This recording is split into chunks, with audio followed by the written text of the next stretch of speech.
Year-old Candy Loya is suing her boyfriend's ex-girlfriend, 29-year-old homemaker Kimberly White, for keying her car. Kimberly is countersuing for mental anguish. Order. All rise.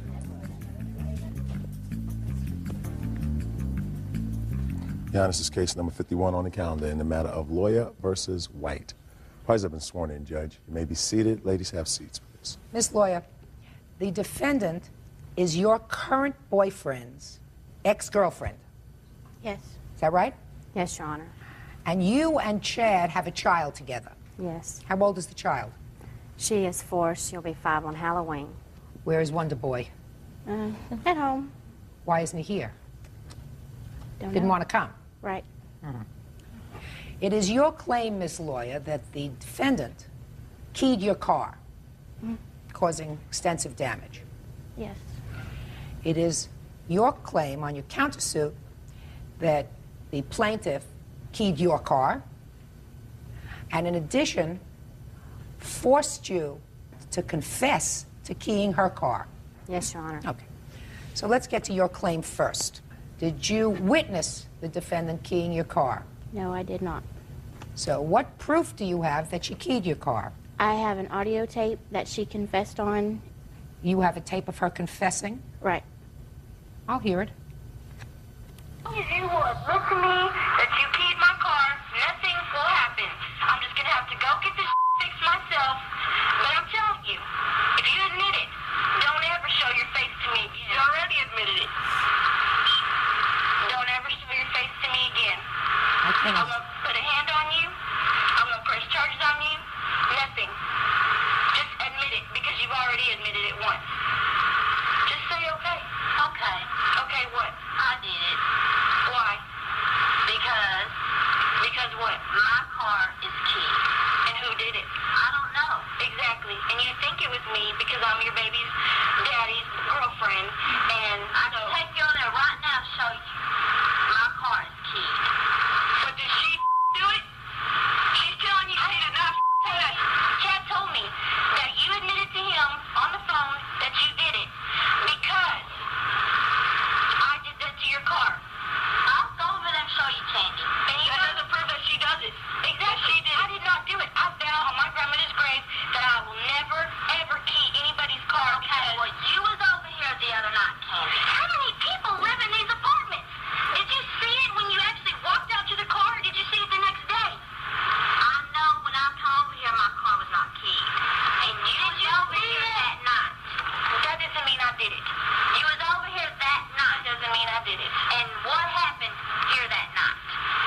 I was very off at Chad.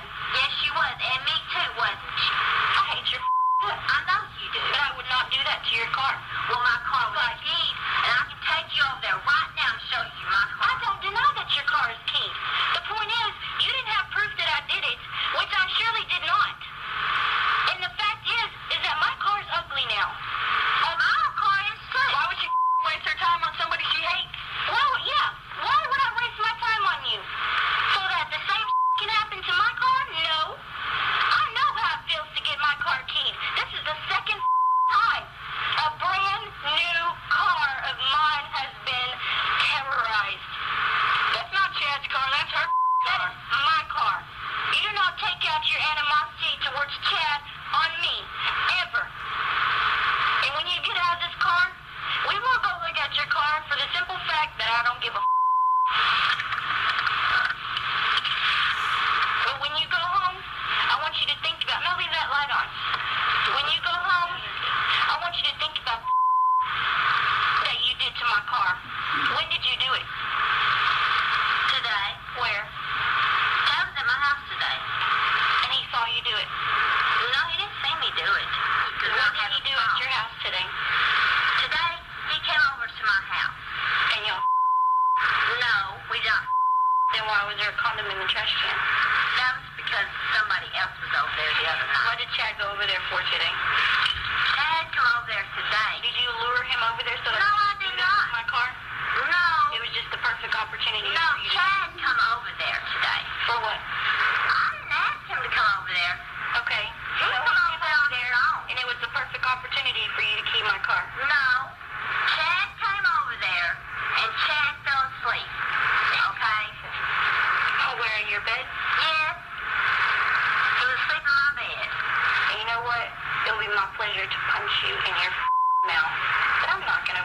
going to lower myself to your standards. What was he doing at your house today? He came over there today because he wanted to come over there. And do what? He wanted to come over there. And he fell asleep, and you went out to my car and you keyed it? I went out there and I got my CDs out of your car. Today? Yes. And he stole my CDs. And you stole my recording tape out of this recorder the other day, didn't you? Or not the other day, it was about a month ago. Yeah, I did. So should I charge you with theft also? If you want to. And I don't ever come in my house and take anything ever again. I won't. Don't ever come to my house, period. Don't ever come and see. Don't even call. Don't even page Chad. If he wants to see Kayla, he can come and see her with me. With me. He will never go to your house ever again. He will never be in my car alone ever again. I can't trust him, just like I don't trust you. I trust my mother and my family. That's the only people I can trust. You are with Chad, okay? I'm trying to get along with you and Chad.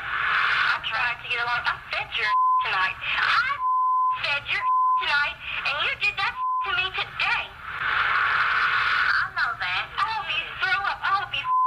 I wish I would have poisoned my food. I wish I would have, just so you would die. Roll over and die. That's how bad I hate you right now. I'm sure you do hate me. But you know what? I hate you too. Because you do things to my child. Oh, I've never touched her. You made my child sleep on the floor. On a pallet. Because you don't want her in the bed with her daddy. Oh, you think that's right for a 4-year-old little girl? Yes, it is. To sleep with her daddy that doesn't ever sleep with clothes on? Huh. Does anything else on this tape have to do with the keying? Well, then turn it off. The first thing I'm going to tell you is, I would never allow your daughter to sleep over at the plaintiff's home again. Do you understand? I haven't.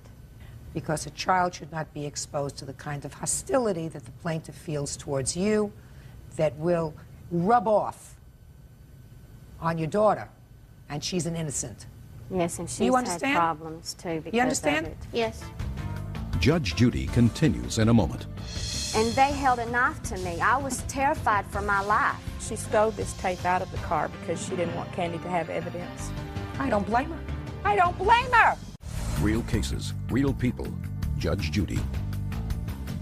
Candy Loya is suing her boyfriend's ex-girlfriend, Kimberly White, for keying her car. Let's make this as painless as possible. Without getting into your counterclaim of how this confession was coerced, did you key her car? I'm going to give you an opportunity to just think about the answer before, because you don't want to fall into my mouth if you don't have to. Did you key her car? No, Your Honor, I didn't. You had lent him your car? He dropped me off at work and I guess went to her house straight from dropping me off. When did you see that the car was keyed? He picked me up from work and I didn't notice it, but we stopped to pick up an application for him. And when he came back to the car, he acted surprised and said, "Oh my God, your car's been keyed." So I got out and looked, and the entire car was keyed. Now, you had your car keyed. Yes. When? Her and Chad had came over to my girlfriend's house where I was at, and they came upstairs. And Chad wanted to stay and visit me and Kayla, and Candy got mad. And she went downstairs and waited on him for a while. And he stayed up there. Well, she got mad, and she came back up there and got him and told him, "Chad, you come on. You're not going to stay over here no more. Come on." And Chad said, "Okay, Kim, I don't want no problems here at your friend's house. I'm going to go ahead and go, and I'll see Kayla tomorrow." I said, "Okay." And they left. I stayed there a couple of hours with my friend. Then after that, I got ready to leave. When I got ready to leave, I went downstairs, and I had to walk in front of my car. I noticed the whole hood of my car was scratched. And it hadn't been scratched when you left it there? No, it hadn't. So now I have 2 keyed cars and no witnesses. Yeah, but what she was talking about at her friend's house, we didn't actually go over there. We were driving down the highway, and she was coming back from the dope house in Dallas. And my boyfriend, or ex-boyfriend, and... The ex-boyfriend is Chad? Yeah. So now he's an ex-boyfriend of yours, too? Well, he's been an ex-boyfriend. For a Anyways. while. Why? Since when? For 4 months. Okay. Tell me about this confession that I just heard. Okay, Candy and her sister came over. They knocked on the door. Candy was as nice as could be. The sister was hiding down the stairs. She said, Kim, can I talk to you?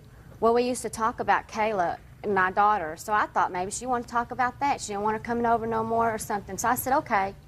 Well, we went downstairs, and here pops out her sister. Well, so I stand there, and I look at them, and I was like, what is it? And she said, well, can we talk? And it was cold. So I said, well, let's go down and get in my car. Well, once I got down there, I noticed I didn't have my keys. And she says, well, we can sit in my sister's car. It's warm. We just got here. So I said, okay. We got in the car. It was a two-door sports car. I had got in the back seat. They got in the front seat. As soon as we got in the car, they locked the doors. The tape was not fully played, or something's been tampered with, because I was begging them to open the doors. Please let me out. I was scared for my life. Then you can hear them. They're hollering at me, telling me, you need to go on and say you did it. Well, before the tape was even played, they told me, you need to say you did it. You know that whenever Chad was over there that day, you got up and you went down there and you keyed my car. And they held a knife to me. I was terrified for my life. So then... How did they hold, who held a knife to you? The sister had the knife and Candy held me down the back seat. All I want to know is, just listen to my question. Was there a knife in your car? No. No. Do you feel, Miss Lawyer, that your presence and your sister's presence in the car locked was intimidating with or without a knife? It was not locked, but no, I didn't have a knife, and I felt no reason to. And about... I asked you whether you felt as if it was intimidating. No. Oh, no? The threats were being made by you two, not by her. Right? Yeah. That's, well, there's a reason for that. What's the reason? She was high. She didn't know. Then why did you take her in the car?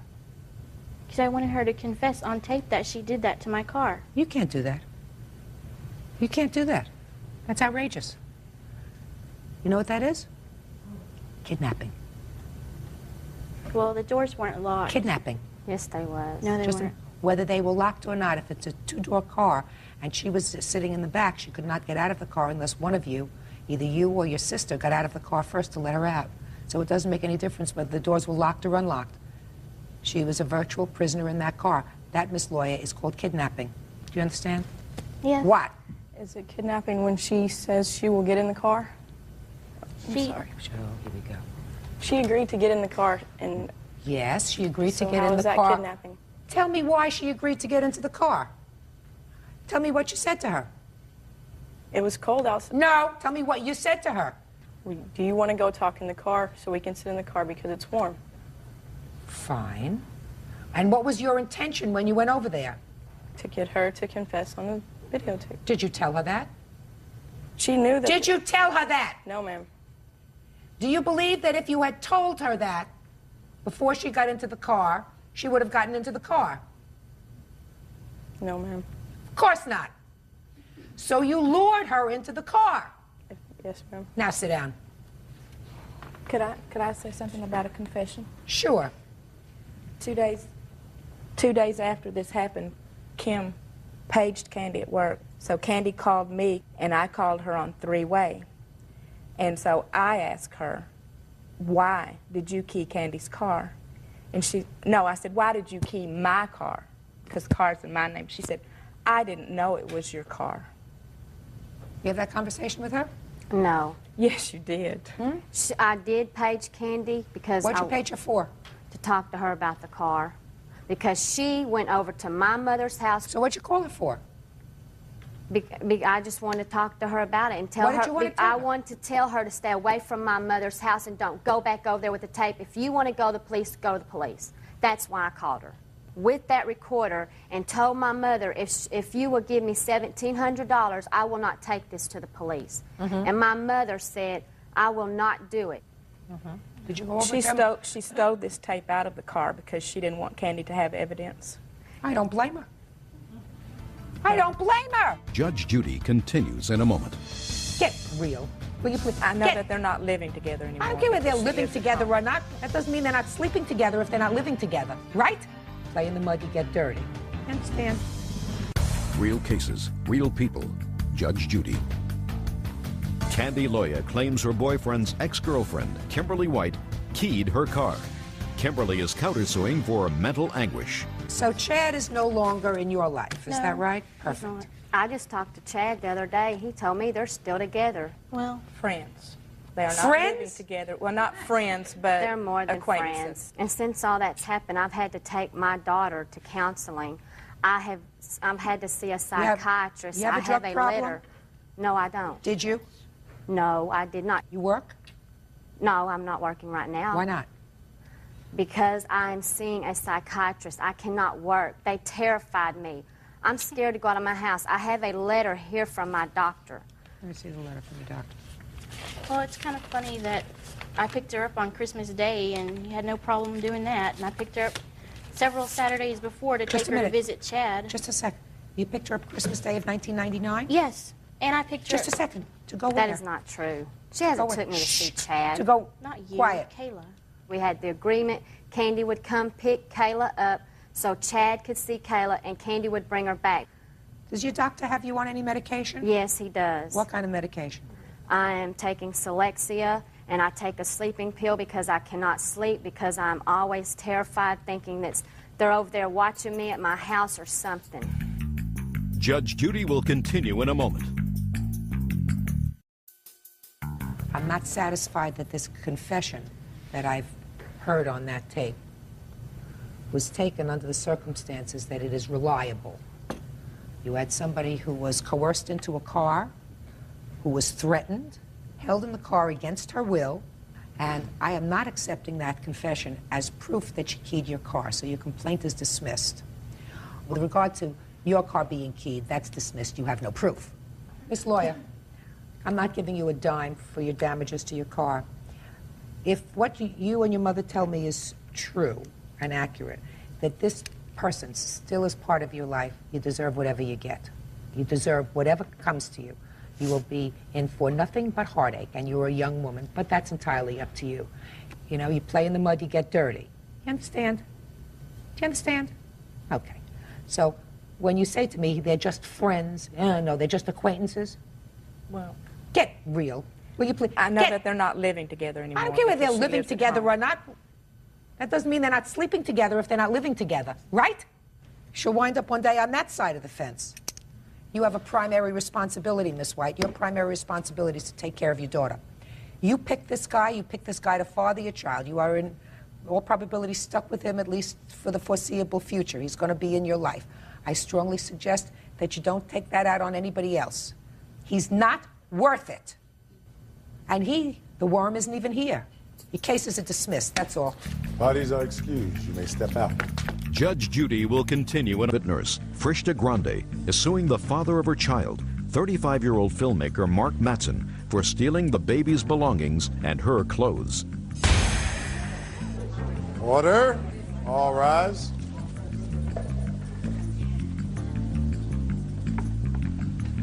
Now, this is case number 83 in the matter of Grande versus Mattson. Parties have been sworn in, Judge. You may be seated. Miss Grande, you and the defendant lived together for a period of time, and you have a child together. Right. And it is your claim that when you separated, Mr. Mattson kept some property that belonged to you and your daughter. Right. When did you commence living with Mr. Mattson? We were apart my whole pregnancy, 3 days before my daughter was born. She was born on the 12th. I moved back in with him. The 12th of what? The 12th of February was the day my daughter was born. 3 days prior to that is when I moved in. 12th of February. Yeah. Okay, so you moved back in a week before. Mm-hmm. And how long did that last? It lasted 2 months. And what happened? Well, he was driving me to work. I get in the car. I notice on the dashboard of his car my child's sock. We used to always keep it in there because we thought it was cute to just have a little, baby sock on the dashboard. This particular day, I found marijuana on the sock, and I got very, very angry, and I said, "Is this the kind of father you want to be?" And he had told me over 5 times since my daughter was born, that he was no longer going to use drugs, but that was not the case. Okay. So the fight was over that. And what happened? He got all mad at me, told me I don't help out around the house, I don't do anything. He ended up calling the police, asking them to watch and escort me out of the house. I had less than 20 minutes to pack my things, and basically everything I was trying to gather up I couldn't even do. I was holding my baby, crying and begging, please don't do this. I had less than 20 minutes. I left. Okay. And then what happened? I moved to a friend's house, and I came back like probably 2.5, 3 weeks later to retrieve my belongings, and I noticed. Where was the baby during that time? And the baby was with me. Okay, and you came back to get your property. Had you made an arrangement with him to get your property? Yes. He said, come and get your things, and I came, and then I noticed everything was gone. All of the stuff that I had laid out, he didn't pack. He told me he would pack my property and my daughter's. What property? Clothes, baby bottles. Whose clothes? My clothes and my daughter's clothes, everything, all my grooming products. I had to leave with not even my toothbrush because I had less than 20. I left with the clothes on my back. I would always take my toothbrush if I had 20 minutes. So you must have taken something in 20 minutes. What did you? I left with my child's diaper bag and clothes for her and a stroller. I didn't even have a car. So you're talking about personal effects and your daughter's clothes. And mine. Well, what clothes of yours? I mean, this is not a very easy thing to do. You can't speculate as to what clothes there are. You say clothes. What clothes? He stole my sexy clothes probably because he doesn't want me to have them. I had this gown that was the $800 gown. I no longer have that. He stole CDs of mine and my labor and delivery tape, my ultrasound video, things to me that are priceless that the value of money cannot, replace. Okay. Yes, Mr. Madsen. How you doing today? Don't ask me questions. I ask questions. What happened? We had a disagreement. It wasn't over what she's saying, but she's got a really volatile... Just what was it over? It was about her working. Well, tell me about it. She doesn't like to. And? She just gets really mad when she has to go do something that pertains to work. And I'd given her a ride to work. She was late. The guy told her to go home because she wore the wrong shoes. After I'd already left, she called me and told me to come back and pick her up. And she was just out of her mind then. So this argument happened on your way. After you had dropped her off, she called you to come back and pick her up. Does that sound familiar to you? No, I do work. Now, just a second. Okay. The day of this incident, who were you working for? I worked for this promotional company called... Go ahead, Mr. Madsen. Well, on my first way, I'd like to add, on my first way out after I dropped her off, she'd said, I hope you get in a car crash and die. But... Well, was that over the marijuana cigarettes? It was about another fight. Okay. But did she find the remnants of drugs in the car? No, she did not. All right. And I have a clean drug test here to prove everything. Okay. What prompted you to take a drug test? Because she alleged that in our child custody case. So the second she did that, I went and took a test. Did you take a hair follicle test or a urine test? A urine and blood. Okay. The issue over her clothes, I'm sorry, is we together put all of her clothes in this trailer that was on the side of my house, and I give her permission to retrieve them out of there. I have pictures of her clothes boxed. I have her things hanging up in the trailer. I have pictures of all of her things in boxes that she helped put in there. And I helped her load them into a minivan when she came over to retrieve them. Did you take those things? Yes, I did. Fine. So you took the things that he had put in boxes. Now, things that you're talking about here, my baby's first footprints, the birth certificate, etc. What's the etc.? All of her clothes. Okay. Who purchased the clothes? The clothes, I was the #1 person at the purchased? church, my friends, and myself. Where did you purchase the clothes from if you told me you weren't working? This was during my pregnancy. Where were you working during your pregnancy? I worked at an Associates. It's a promotional company. Your Honor, the day I loaded her van for her, I videotaped that, and she didn't inventory any of the boxes. And she went directly to the police station from there, just claiming that I had stolen everything, and filed this report from there. Okay. And also there was a 9-dresser drawer that we had dedicated just to the baby things. From that, I kept 2 drawers worth of clothes, and I also have partial custody of the child, and I need some clothes for the child. Absolutely, you're absolutely right, sir. You should absolutely have some of the baby's things. And to prove her character, here's a ransom note for the child, proving, says, number 1, I want $10,000 before we get back together. Type of person she is. I had to file a restraining order because I'd given her $1,200 over the weekend to fix her car to get the baby around while we were not together, and she was living with somebody else. Let me see the papers. On please. Monday, she called me to tell me she was taking the baby. She got in a fight with her next guy, and she was going to take the baby to Nebraska. So I filed the restraining order to keep the baby here in the States. And I assume that that was granted, that she is Yes, it prohibited is. Yes. from removing the child from the jurisdiction without Yes. your consent. What? Actually, that's not what happened. He kidnapped my child from me.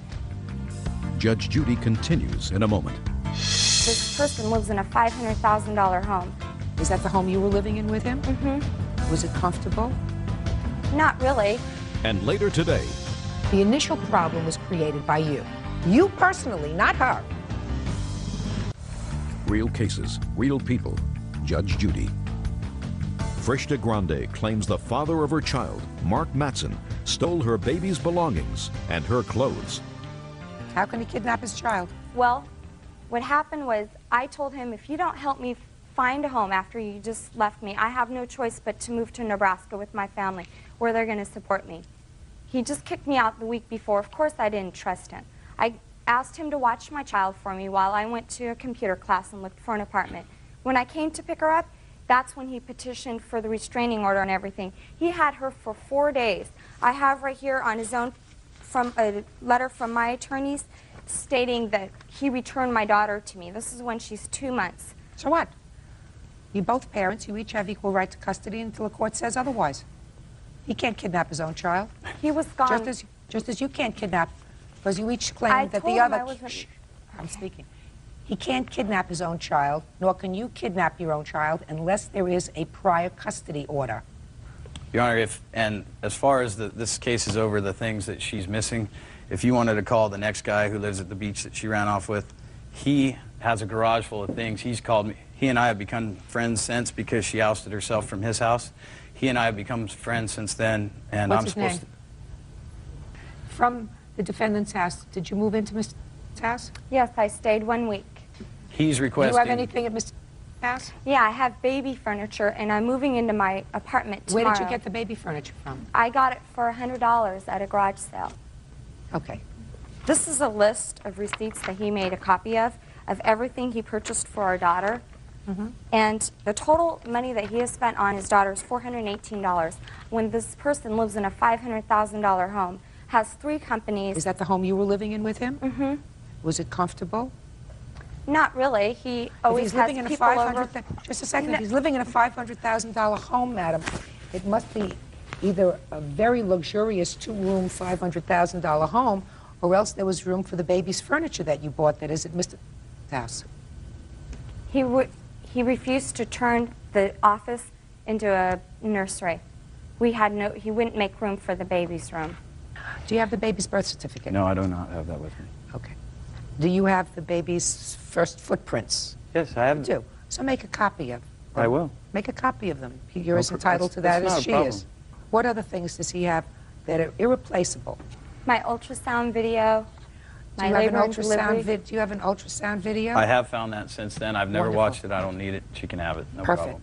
What else? The labor and delivery video. The one that I shot on my camera, I will make her a copy of. Will you do that? That's no problem. Will you do that within the It's next our couple child. of days? I have no problem with Would you our... do that within the next couple of days? That's easy. Make her a Yes, ma'am. copy. What else do you want, Miss Grande? I would like my ring back. There's also this ring that an old boyfriend of mine gave to me. Yes. Sapphires and diamonds. I've How do you had know it he for has 4 it? years. Do you know where that ring is? Your Honor, I've never seen such a ring. And Fine. she's I haven't. left... This is the first time I'm hearing about a ring. What's next? That's it. Great. Look how lovely this is. We've accomplished making you into an almost happy family. Thank you very much. Thank you. Parties are excused. You may step out. God. said that if I don't give her $10,000, I'll never be a part of the baby's life. This is her shirt that when she was born, the hospital gave to me. He washed it like it was a fabric softener or something. I mean, this is something I was going to have framed from my daughter to keep forever. I don't know if you heard the way she talks, but it's our baby, and she keeps saying my baby, so, you know, everything should be shared. And now the next case. All parties on Valancourt versus O'Reilly. Step forward, please. 23-year-old preschool teacher Lisa Valancourt is suing 22-year-old bar manager Brendan O'Reilly for her German Shepherd's broken teeth. Miss Valancourt, this is your dog, I assume. Yes. According to your complaint, you dropped your dog off at a friend's house for your dog to play with her dog. Yes. And the defendant came in and decided to take both dogs for a walk, correct? Take them to the dog park. Or the dog park. Had anyone asked you to take her dog to the dog park? No, ma'am. What happened with her dog? Well, there's a gentleman playing with the tennis racket and the tennis ball that the dog park supplies. He threw the tennis ball up to hit it, and as he threw it and swung, Jack jumped for the ball, so the tennis racket and Jack met the ball at the same time. So this gentleman hit the dog in In the mouth. snout Yes, ma'am. with the tennis racket. Well, what happened to the dog after he was hit? Jack ran over, laid down, and whimpered a little bit. I ran over to Jack, saw what had happened, talked to the gentleman for a minute, and What do then you mean you left. talked to him for a minute? I said that it was unfortunate that it happened, and asked him his name, and that's about it, and I left. Did you see the dog's mouth? Yes, ma'am. The dog was injured? Yes, it was. So this lawsuit is about, pay attention, the medical bills that you Yes. incurred for the dog. Yes. Now, Mr. O'Reilly, you asked the gentleman his name. Did you ask him where he lived? No, ma'am. Didn't you feel as if he was responsible for the injury to the dog? I did, but many times I had hit tennis balls to the park myself, and I thought that if a dog had jumped while I was swinging the racket and hit it, that it would simply be an accident. And, because those things happen. And is that what you told the plaintiff when she told you she wanted you to pay the bills? Yes. No, he didn't. He said, you better get a lawyer then, because I'm not going to hand you the money. Judge Judy continues in a moment. You treated this all very cavalierly. Okay, apparently you've never been to a dog park. They run No, around, I've they been to jump a dog up. park, sir. I have had dogs all my life, and I know exactly what it's like. Real cases, real people. Judge Judy. Lisa Valancourt claims former friend Brendan O'Reilly is responsible for her German Shepherd's broken teeth. How much were your vet bills for Jack? The total was $1,921, and they are currently broken again. What did they have to do to his, it was his front teeth that His were broken? two big canine teeth. He does bite work. He's a Schutzhund dog, which is like police dog training, and I train him. That's what I bought him for. And they've had to do 2 root canals, and they recapped him or bonded him. It's like a special thing that the doctor does. And one of them broke. He doesn't like his muzzle. And one of them just actually broke 2 weeks ago when we were doing bite work. Okay, but right now your vet bills is what Are you're suing for, $1,921. Okay. Originally I was asked to pay $900. Well, it got worse. I assume you have the bills. I have all of them, yes. Let me Can see we bring them, them up? please. Stay right there, man.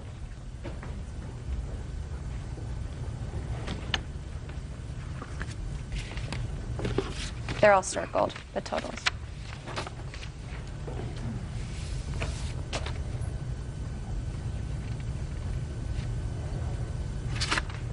Now, the initial problem was created by you because you, without anyone asking you to, took her dog. I'd have to disagree. Who asked you to take The her initial dog out? problem was with her leaving the dog at my house. No. No. You had other options. If she left the dog at your house, were you living there with your girlfriend at the time? I was living there. Okay, so you were living there with your girlfriend. Yes. Okay. You weren't complaining that the dog was there because then you could have made a phone call and said, get your dog out of my house. You decided to take her dog out along, I assume, with the other dog that was there. Yes. So you made that decision unilaterally.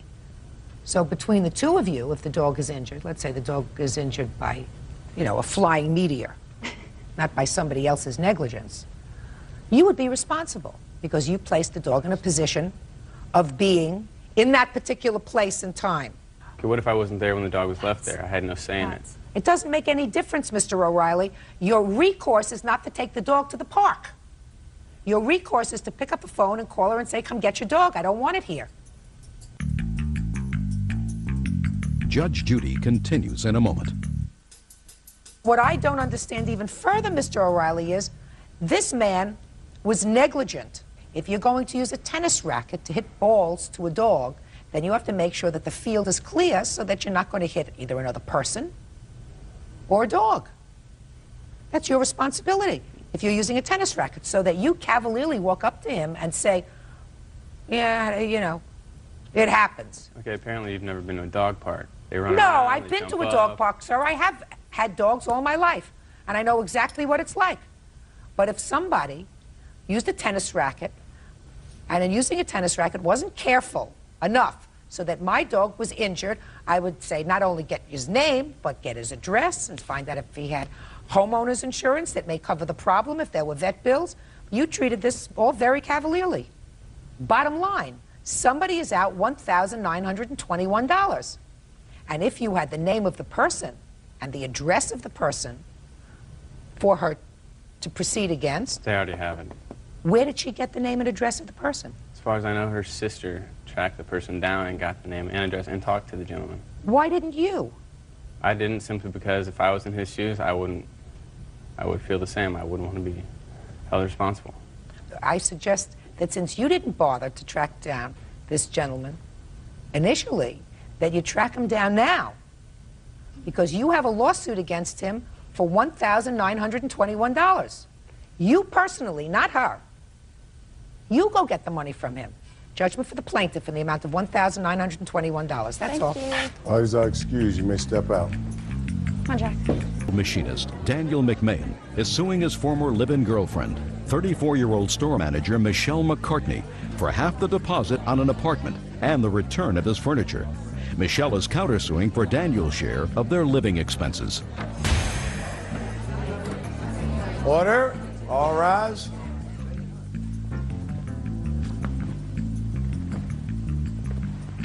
Your Honor, this is case number 206 on the calendar in the matter of McMahon versus McCarthy. Parties have been sworn in. Judge, you may be seated. Have seats, please. Mr. McMahon, according to the complaint that I read, you and the defendant leased an apartment to live together. When you moved into the apartment, you put down half the security deposit. You also purchased some old furniture together.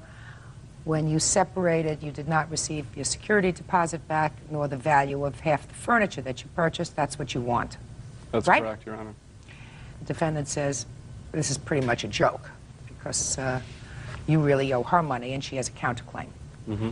When did you lease this apartment? I believe it was in July of '98, June or July. And how long did you live together? On and off for probably a year and a half. When did you finally separate? About probably 5 months ago, permanently. And how long did you actually live in the apartment? I actually lived in the apartment full-time for approximately 2 months before I got thrown out the first time. And then you moved back? And then I moved back. Well, so let's have all the months together that you actually lived there. Probably 4 months straight, on and off for probably a year and a half. And how much was your security deposit that you put down? $150. Now, tell me about this furniture that you purchased together. First, we bought a washer and dryer. I paid $75. She paid $75. Okay. What's next? The next is the furniture, which her aunt was selling, and again, we each paid $75 for the furniture. No, we did not. You'll have your That's chance. wrong, Your You'll Honor. have your chance. So that is $275 and $150, $425. How did you pay your half of the rent, which comes to her counterclaim? With a check. With a check. With checks? I wrote my checks out to her. Let me see them. I don't have them. She packed all my stuff up. He packed it all himself. Mr. McMahon. That's not true. See, the problem is, she says that you lived together a total of 6 months. You say 4 months. The defendant says that you only paid rent for 2 of those months. That is correct. But the only reason I paid for the first 2 months because I lived there full time. She threw me out. I had to go move into a whole other place. And we were broken up. We started seeing each other again, and I had a separate residence. But then you moved back in, even according to you. Right, okay. Sir, listen to me. Then you moved back in, at least according to you, for another 2 months on an apartment where you had a lease. Right. And you did not pay rent for those 2 months. Yes, I did. No, he didn't. No, you just told me you didn't pay rent for those 2 months. You said you only paid rent for 2 months. I wasn't living there full time. I was only spending 2 nights out of the week there. I already moved out into a whole nother place. No, Mr. McMahon, now you're making that up as you're going I am along. You not, just said Your to Honor. me, you Oh, I'm said to nervous. me a moment ago, of the year and a half that you were together, you lived there 4 months, but you only paid rent for 2 months out of the 4. No, while I was there, if I stayed there for a full month, I would pay for half of that month. If I only spent That's not what you just told me. Well, excuse me, Your Honor, I'm a little confused. It was. Well, let's not get confused, sir. But I went and got a separate residence, and then we started dating again. I would spend the weekend over there and then go back during the week to my own residence. He never got his own residence until after the second time I threw him out. He lived with his father after the first time. Okay, let's talk about the expenses that you say he owes you, Miss McCarthy. Let me hear. Well, Your Honor, most of what he has said was correct. He was there May and June. I found he was cheating on me and I threw him out. We reconciled and he moved back in October, and he was there October, November, and December, and it was shortly after Christmas, 1998, or maybe even after the first of the year, where I threw him out for the second time. He was coming up with all these excuses why he couldn't help me out with the rent, and never paid anything. The day I threw him out, I went to do some laundry, and he had a bad habit of keeping his papers in his pants. I would check his pockets for papers, and I found a receipt for some car stereo equipment that he purchased the day before, and that's when all heck broke loose and I threw him out. Why? Because he kept claiming that he had no money to help me out. You know, he was getting speeding tickets, he was paying for the speeding tickets, he bought $1,000 rims for this Mustang that he owned. The heat would be up to 80 degrees and he wasn't even there. All right, so now, I got it. I was on the lease, though. I'm entitled to turn my own heat up. Just a second. But he wasn't paying for it. I got it. I understand the whole scenario. Now, my next question to both of you is clearly, according to you, October, November, and December of 1998 is when you, in December is when you threw him out ultimately? Yeah, it was a little after Christmas, maybe even after the first of the year. Okay, and did he ever move back in? No. Why haven't you sued him for the amounts that you claim he owes you? Well, initially, Your Honor, we got back together around Valentine's Day in 1999. So you were back together? Yes, we did. We never moved. He never moved back in. I still live there today. But in February of 1999, you sort of got back together. How? He invited me to dinner, bought me a couple dozen roses, and schmoozed his way back in like he always did. All right. And how long did that schmoozing last? On and off for about a year. We had a verbal agreement in between all this, because he was upset about the furniture. He threatened to cut it up if he had to in order for him to get his half of it. And once we did get back together, we made a verbal agreement that I was to keep the furniture in my apartment because he hadn't helped me for those 3 months. And that was well and good for us. Made that agreement. And all of a sudden I get this lawsuit, and so I said, well, the heck with it. I'm going to just get my money that he owes me. Okay. That's what I wanted to hear. So you were prepared to say, forget it. Yes, I was. On. Now, Mr. McMahon, I'm going to ask you the same question, sir. What took you so long to file this lawsuit? We got engaged.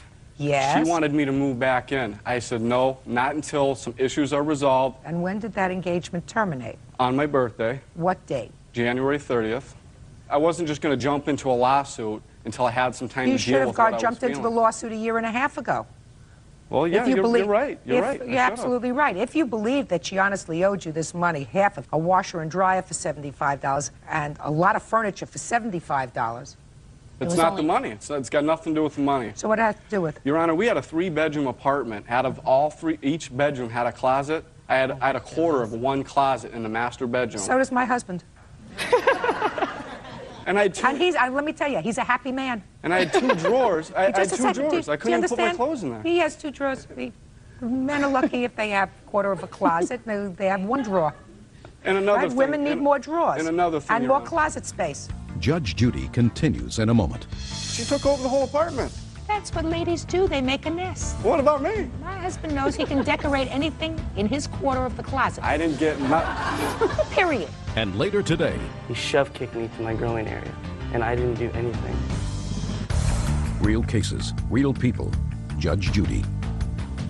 Daniel McMahon says ex-girlfriend Michelle McCartney won't return his furniture or his share of the deposit on their apartment. Have you ever been married? No, That's a very good lesson I'm going to teach you. Don't expect more than a quarter of a closet. Right? If you expect more, never get married. Okay, and another thing, January 30th, which was my birthday, which was one of the last big More than a fights. quarter of a closet? A quarter of a closet's ridiculous. I've been married for 13 years. Yeah. I don't even have a quarter of a closet. The whole apartment had her family all over the wall. I couldn't put any. I had no entity in there at all. You mean you No, couldn't have a nothing. picture of your mother or your grandmother The up? walls were full. I couldn't do nothing. Mr. McMahon. I'm serious. She took over the whole apartment. Mr. McMahon. I had no rights and nothing. That's what ladies do. They make a nest. We need. Let There me should be a explain little something bit to of you. compromise. Let me though, explain and there something was to you. not. That's what happens. They make a nest. Right? What about me? My husband knows he can decorate anything in his quarter of the closet. I didn't get Period. I had to step Don't over. move a lamp. I had to Don't step move a over shoes picture. to get to my quarter of the closet. Get over Her it. shoes. Listen to me. Your lawsuit, Mr. McMahon, is nonsense. And so is your counterclaim. Nonsense. 2.5 years ago, you started a relationship. You moved into an apartment together. It didn't work out. Your entire investment was at most $425, which includes $150 for some old furniture and an old washer and dryer. How many times did you use the washer and dryer? I want you to think very carefully. How many times did you take clothes, like sheets and towels, from the bathroom and from the beds, take them, put them in the washing machine, wait till it was finished, take it out, put it in the dryer, and fold it up? How many times did you do that? Plenty of times. If I wasn't being thrown out that week, No, I no. was doing laundry. If without you a weren't doubt. being thrown, you were doing laundry? Yeah. Is that I right? used to do her work Is that clothes right? for He was her. doing, Everything he was else. doing the laundry? Some. He was doing the Few and far between. I was mostly doing all of our laundry. But yes, it was used for his clothes, which he had. I didn't ask you it was used for his clothes. I'm talking about sheets and towels and stripping the beds and. Oh, I did all that. I could hardly even get him to make the bed. Never mind listen to strip me. it. I'm talking about stripping the beds and putting the sheets in and spend putting the enough sheets time in back on the bed. Who did that? I did all that. You did that? Yeah. Well, you were honest about the other thing. He did do his own work clothes. Who did the cleaning in the apartment? I did everything. I did everything, Your Like Honor. what? I mean, who scrubbed the bathroom floor? Who scrubbed the did. kitchen floor? I did. I wouldn't even let him do the dishes because he would do them in a half-mannered way and they would be all greasy, so I'd have to redo them anyway. That was his lame excuse for not being able to do anything because he didn't know how. It's called learned helplessness. You do it wrong so nobody asks you to do it again. That's not Mr. true at McMahon, is it accurate that the housework was done by the defendant? You know what? I didn't spend enough time in that Oh, my apartment to goodness. clean anything. If you want the real No, deal. you spent some time there, sir. Very According to you, little. you spent a couple of months there straight, and in addition to the couple of months there straight, 2 or 3 days a week when you were going to your own place. So you were there long enough to dirty the kitchen, dirty the bathroom, dirty the tub, dirty all those things. If I dirtied something, I cleaned it. He did That's not. it. I'm not I've gonna heard, be- I've I'm not heard gonna- that before. Mr. McMahon, your lawsuit is nonsense, and so is your counterclaim. They're both dismissed. Get over it. Parties are excused. You may step out. One of us was obligated to continue paying that lease, and I did, and I have been paying it ever since. He paid 2 months, and he was on a lease for a She year. wanted me So, to pay it while I was living in it. oh well. I didn't get treated fair in the relationship from Jump Street, and I got taken advantage of. And now the next case. All parties on Sias versus Graham. Step forward, please. 55-year-old Asian arts instructor Ted Sias is suing 19-year-old carpet installer William Graham for assaulting him while riding his bike. According to your complaint, Mr. Sias, you were riding your bike to work. What kind of work do you do? I teach internal health arts in Huntington Beach. In a school? Yes, ma'am. And a car that was being driven by one of these two young men Mr. Graham. somehow passed by you, and he shouted something out the window, which made you angry. It startled me. It scared Startled me. you. Yes. So you got angry. Yes. And what you did in response was to ride your bike on an overpass where you were, and when you saw his car passing under the underpass, you picked up a rock and threw it at his car. Yes, ma'am, but it was actually a pebble, and I brought the approximate size that I dropped. Pebble, rock, you threw a something at his car. Yes. That made Mr. Graham very angry, Yes, right? ma'am. Yes, ma'am. And you got off the expressway to find him, Yes, ma'am. because you saw him do it. Yes, ma'am. And there was a confrontation. And that's what this lawsuit is about, because you said that during the course of that confrontation, Mr. Graham injured you and broke your bike. Yes. So let's start out. You're pedaling along, going to work. His car comes alongside you, and what does he say to you? It wasn't him. It was his passenger that screamed at me. What did his passenger say? I don't know. It was just a holler, a very loud holler. I wasn't. Which startled you. Yes, ma'am. And then what did you do? Well, I about fell off my bike. Then I picked up this little pebble, and I was thinking about dropping it. And when they pulled around, then he gave me the birdie. That was it. That's all it took to send me the rest of the way. So I did drop it. I wasn't dropping the pebble to cause damage. I was dropping the pebble as more of an act of, you do this to me, I do this to you, but I wasn't striving for revenge. I lost my head. Yeah, but he didn't do anything to you, sir, that involved any physical touching. I think his passenger yes, ma'am. said something to startle you. I think it's an accumulation of years of riding and getting people throwing things at me and hollering at me. I guess that one time I've been tired. I was riding my bike for 12 miles that day. I just lost it. Judge Judy continues in a moment. You see the passenger? Yes, he was, ma'am. Did you do that? Up! Right there. Real cases, real people. Judge Judy. Ted Sias says William Graham assaulted him while out riding his bike. William claims Ted threw a rock at his car. What was the first thing that was said? I asked him, ma'am, I said, why did you throw a rock at my car? He then got off his bike, and he says, well, you know, you screamed at me. And I'm like, who screamed at you? Well, you know, it's clear he didn't scream at you. Just a minute. He didn't scream at you. Yes, ma'am, he did. Somebody else did.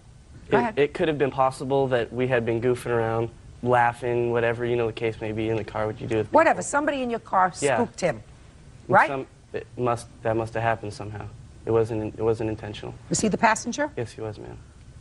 Did you do that? Up! Right there. Right where the finger is. Did you do that to the bike rider? I was... No, look at me. I'm sorry. I was singing in the car, yelling, having a good time, not yelling at anyone out of the car, I mean, intentionally. Did you realize you had startled him? No. Now sit down. Go ahead. Okay, so then he pushes me once. I push his hand down. I say, don't touch me again. He pushes me again, I push his hand down, and after I push his hand down the second time, he shove kicked me to my groin area, and I didn't do anything. Then I was going to call the cops. He got on his bike like he was going to leave, and I said, where are you going? And he said, oh, I'm leaving now, like that, and he's like, you're wasting my time. I said, yeah, thanks a lot, I just got my car painted. I just got my car painted, and he dropped the rock and chipped like on the roof of my car. And he says, well, now it just gives you something to do, doesn't it? He gets back off his bike, pushes me one more time, I push his hand down again, and then he kicked me harder in the same exact area, the same type of kick in the groin. And at that time, I grabbed his leg. He went to swing at me, and I hit him in the head, and then I hit him a couple more times. He fell over his bike, which was right behind him. Once he was on the ground, I held him down. This is all in a position where I had a broken collarbone at the time because I was in an accident maybe a month before at the most, and I had a cast on my hand from torn ligaments. So I was really in no position to be starting a fight. What kind of accident? Car accident? Yes, ma'am. Mr. Sayers, you want to tell me your version of the event, sir? Basically, he's saying something to the effect of, you're going to pay for it, you're going to pay for it, or you're going to apologize. I can't remember which one or both. And he kept trying to get closer to me, and I kept telling him to stay away. I said it numerous times. I did what's called a push kick towards his groin. It was not meant to cause any pain. He says, what was that? But you did do that. I did do that, yes, I did. And he hadn't put his hands on you yet. He was kept getting... No, he had not put his hands on you. No, ma'am, not yet. I did what I could, which was non-lethal. I pushed towards his face to make him lean back to go away. I pushed towards his groin. He didn't kill you either, Mr. Sayers. That's not lethal. If you look at the picture, you'll see it's probably lethal. My face doesn't look too pretty. I probably got a birthmark that'll last me the rest of my life. You want to... Sure, I'll take a look. Thank you.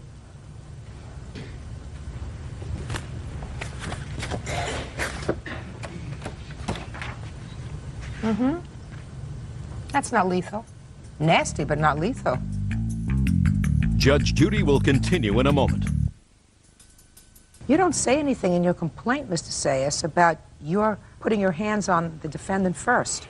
He's a young man, and very often people say, well, young kids, you know, they're going to lose their temper and they're going to get out of control. I think that it happens with men when they reach maybe age 50. You're not 50 yet, are you? Nowhere near. I know, they do have as sometimes what you describe as road rage. You went to the top of an overpass, you picked up a pebble. You say it was a very small pebble. It may have been, But certainly enough, if that falls on your car fast enough and shatters a windshield, that can cause you to lose control of the car, and it can cause you to go into a tree, another car, another person, can cause very serious damage, injury, and can cause death. And then when he confronted you, when he stopped the car, which was his absolute right because he had done nothing to you, his partner over here maybe was singing too loud, maybe he was trying to frighten you, maybe he was acting like a jerk, which is possible, because I'm looking at him, and it's possible. But he didn't do anything to you. When he confronted you, instead of apologizing, you put your hands on him first, twice. And it looks to me, at the end of the day, you got the worst of it. Obviously. That's too bad. Your case is dismissed. Peters, you've been married for 6 years, and you're in the process of divorcing, according to your papers. I think that you've both agreed that your marriage is going to be over, despite the fact that I get some sense in these papers that you still care about each other, that your lives are going in different directions. And you come before me today because there is certain property that you have agreed to permit me to resolve with regard to the issue of ownership. Correct? Yes, ma'am.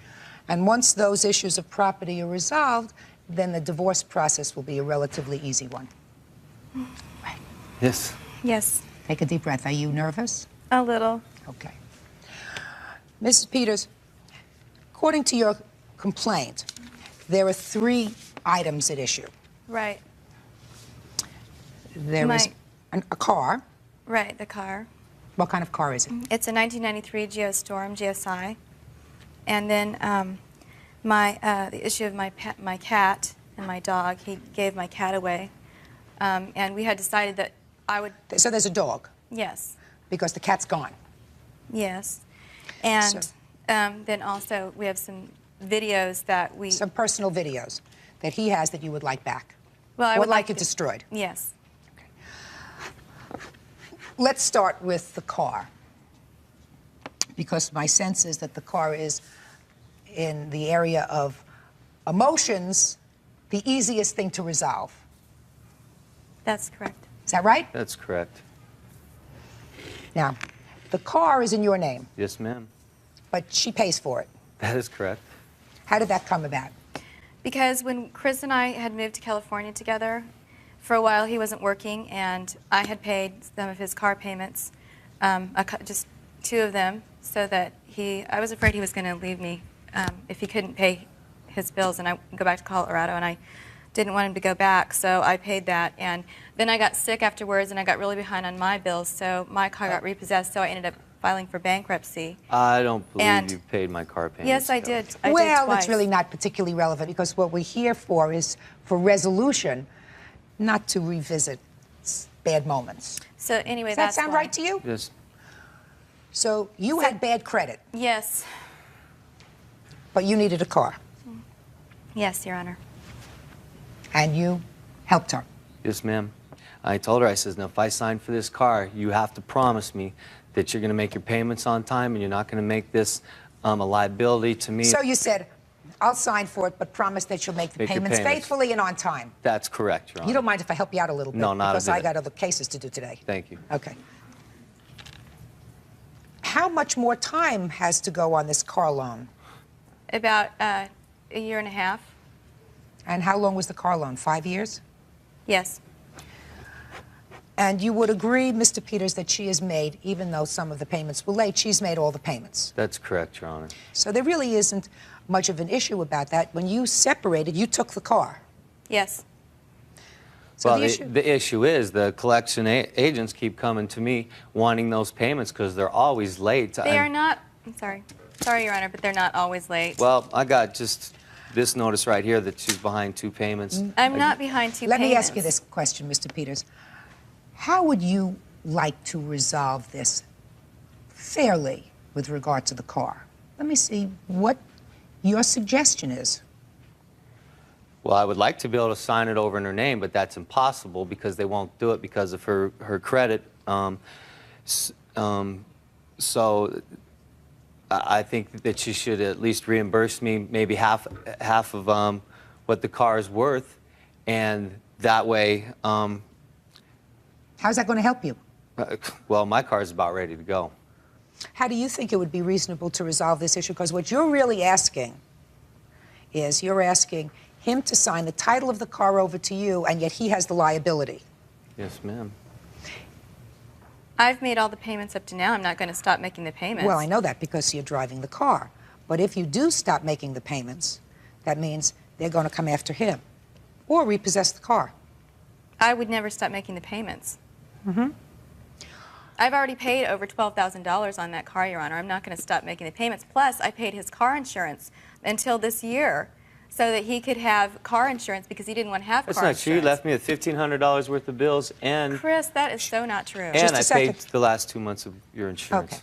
How much is this car worth now, approximately? $7,000. Is that about right? Yes, that's correct. Do you have the last statement that you received on the car? I just have one of the bill that's owed right here. Can I see it, please?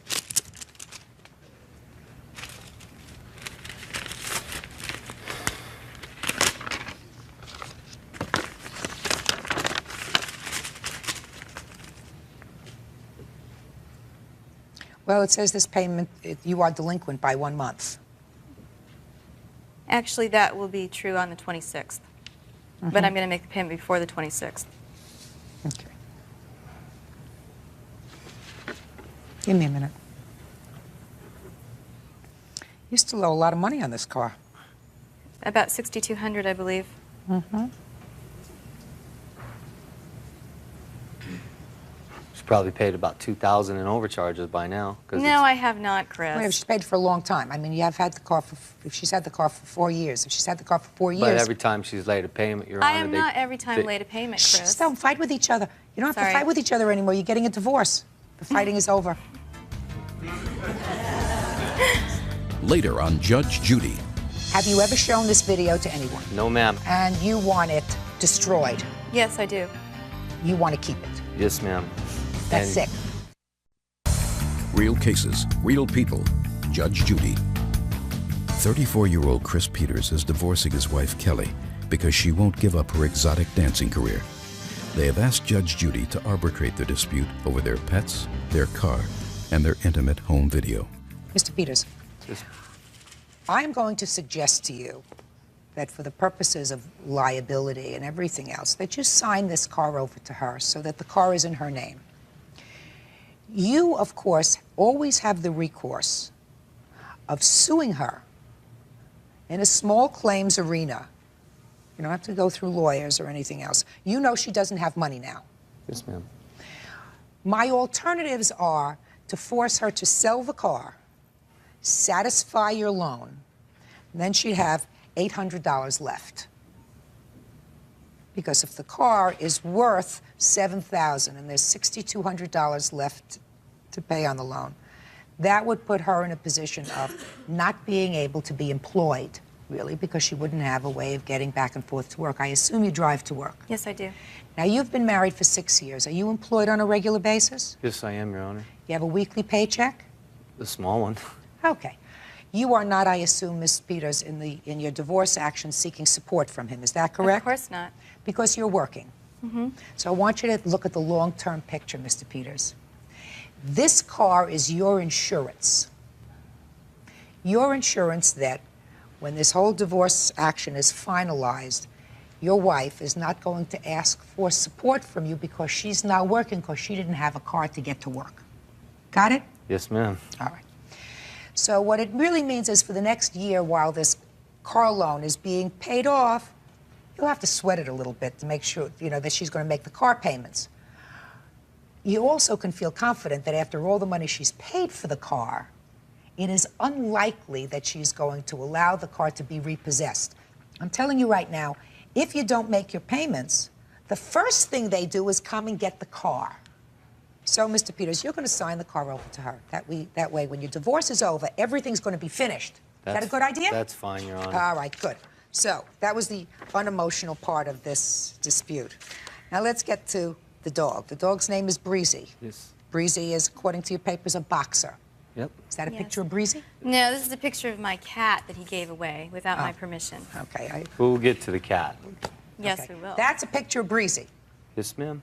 Now, according to your papers, Ms. Peters, you had a cat and a dog. Yes. You had Mac, the cat. Yes. Breezy, the dog. Right. And why don't you tell me about the arrangement with the cat and the dog when you separated in November? Okay. We had agreed that I would take the cat, Mac, and I would let him keep Breezy, even though I didn't really want to let him keep Breezy because she's my dog too, and I love her, and I'm the one that took care of her, paid for her food most of the time, took her to the vet, all that stuff. You agreed that you would keep the cat and he would keep the dog. Right, and because I can't have the cat where I'm living right now, he had promised that he would keep Mackie for me until I could get my own place. And I thought that instead of taking Mac at the time and having him stay at a friend's house or having my sister keep him, it would be less traumatic for Mac if he stayed in his own house with his own yard until I could come get him. And he looked me in the eye and promised me that he would take good care of Mac. The same way she looked me in the eye and promised me she'd make all her payments on time. Oh, Mr. God. Peters. I did promise and looked her in the eyes about the cat, and then I'd keep it for her. But sometimes when you get... So what happened with the cat? The cat kept urinating all over the house and on my clothes and stuff, and I finally... Coming up on Judge Judy. It was totally done just for the two of us. I've never made that kind of video with anyone ever before. And I just did it for him. Real cases, real people. Judge Judy. Mr. and Mrs. Christopher Peters are in the middle of a divorce, but they have come before Judge Judy to settle custody of their pets, a car, and a personal home video. Why didn't you call your wife and say, listen, I'm giving away the cat. You want the cat, come and get it? Because I knew that the cat needed a home, a good home, and Kelly wasn't prepared. She just left the cat. If she was so concerned about Breezy and the cat, then she should have done something before she left. Okay. She shouldn't have Mr. just left Peters. it up to me. Mr. Peters, you didn't answer my question. Why didn't I Why call didn't Kelly? you, at that moment, Because I was pick up pissed the... off. Right. That's honest. There you go. Okay. And That's I was honest. using, and I was thinking, I was thinking that, you know, it was her fault and stuff, and I was sorry. After I gave the cat away, I tried to get the cat back because I realized how much it really meant to Kelly, you know. But at the time of the anger of the moment, Okay. I hated the cat. That's so. just a second. That's honest, Mr. Peters. Shh. Shh. That's honest. Okay. Well, so now, Mrs. Peters, your husband acknowledges that he got rid of the cat because the cat was soiling all over the house. But, Your Honor, it's because he didn't clean out his box. Whatever. For whatever reason. He didn't like the cat. Maybe he looked at the cat as an extension of you. Is that a possibility? Maybe. He acknowledges that he was wrong. That's a step. That's not a reason for me to say that you're entitled to the dog. And I'm sorry I gave away the cat. Good. Did you hear that? Yes. I am sorry. Because, you know, it's like he did some... The dog has been with him. The dog has always been with him for the last 9 months. The dog has been with him, living in a place where the dog is accustomed to living. There's a certain routine. So if I were to say, well, you gave away the cat, and now I'm going to give her the dog, who I'm really punishing is this dog who had very... You know, dog didn't have anything to do with getting rid of the cat. So that wouldn't be fair, would it? Mrs. Well, Peters, would that be fair to the dog? No, probably Right. not.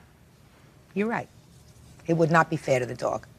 It's like saying if you have a child and there's a divorce, and if one parent acted badly about something, you punish that parent by saying, well, I'm going to limit your visitation with the child.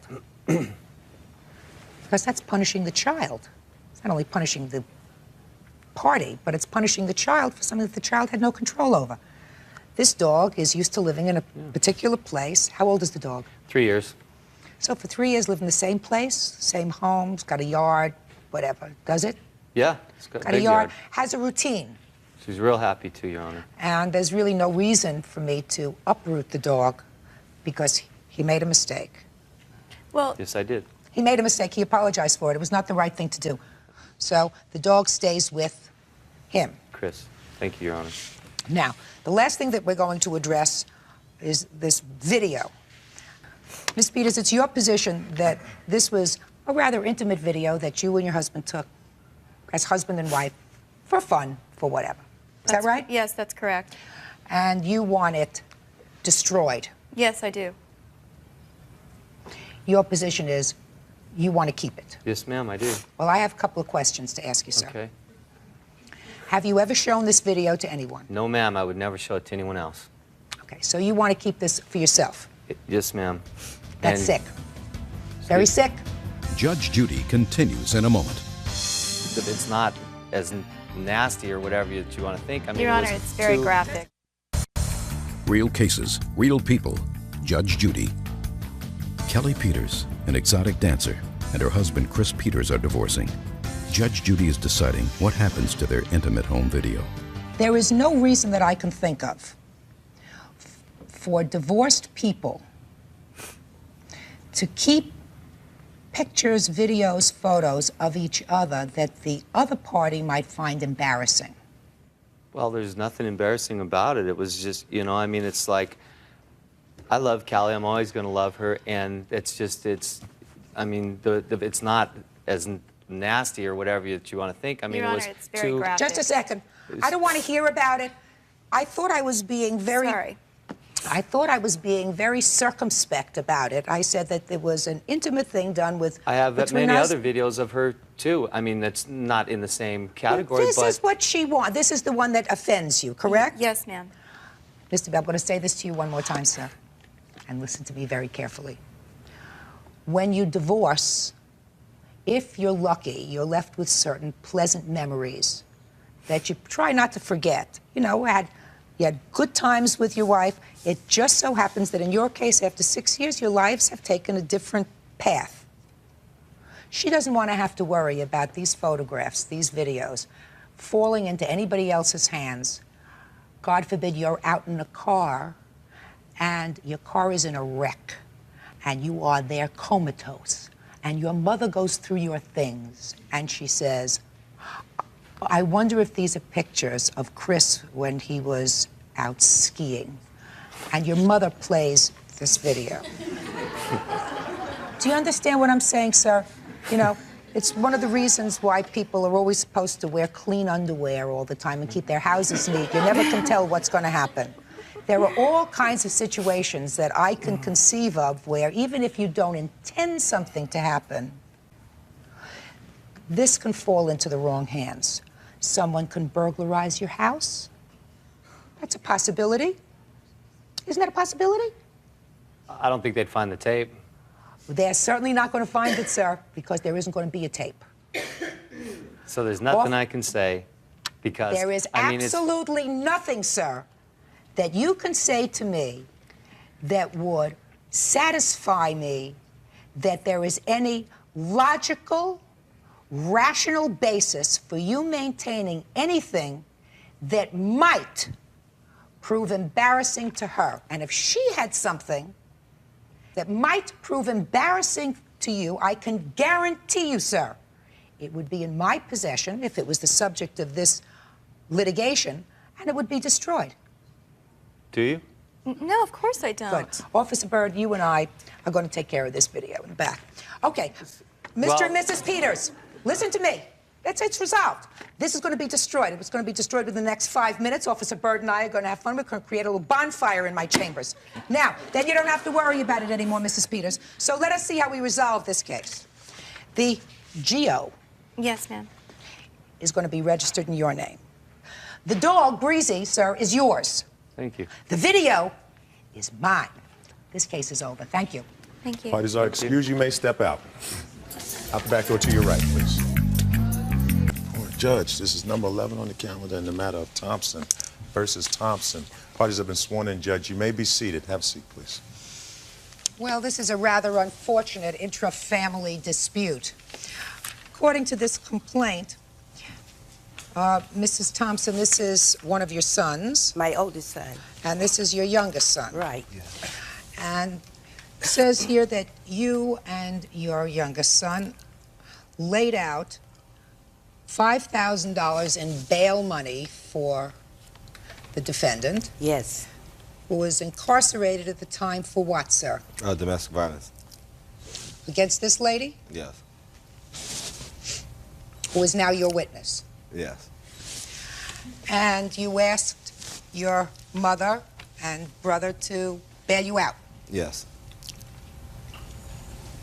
So what happened? Okay, he told us that he would be receiving over $3,000 income tax money and that he would be able to pay us back. He called you from jail? He was calling us from jail every day. How long had he been in jail at this time? He had been in there almost 2 months. I guess about 7 weeks. So this wasn't the first time you had been arrested for domestic violence, No, is I that didn't. right? How many times have you been arrested for domestic 3. violence? 3 times. Yes. In what period of time? Like all 10 years. All involving this lady? Yes.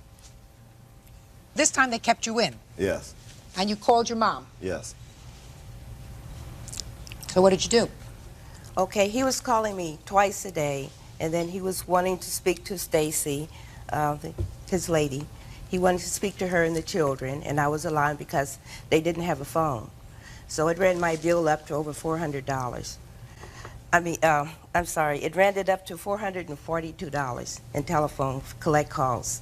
From jail? And yes, from jail. So she came over and she told... How close do you live across to the her? street. Across the street and maybe 2 buildings down. And he was asking about bailing him out because she was saying that they weren't getting along. I mean, that she was not going to be with him when he came out. And Stop playing with the paper, sir. Put them down. And she mentioned another man that she was seeing. And so I mentioned it to Derek, and he felt that he had to, he wanted to be out. He didn't want me to say anything about what was going on over there. In the meantime, she also brought over, they've been together for 6 years living, and she brought over 3 big plastic bags of clothing of his. And she said because when he came out, she didn't want him back there. And Well, so far that sounds smart, but I have a sense that changed. Yes. So in the meantime, he was calling to ask us if we would bail him out. So you did? Who put up the money? My son Daryl put up $2,000. He moved in with me rather than find another place to let his brother have the $2,000 that he was borrowing. And the $3,000 balance, I had to put a lien on my home to make the full amount of the $5,000. What did you do with the $5,000? Tell me physically, what did you do with it once you had it? We bailed Derek out. How did you do that? We used the bail bondsman. We used the bail bondsman.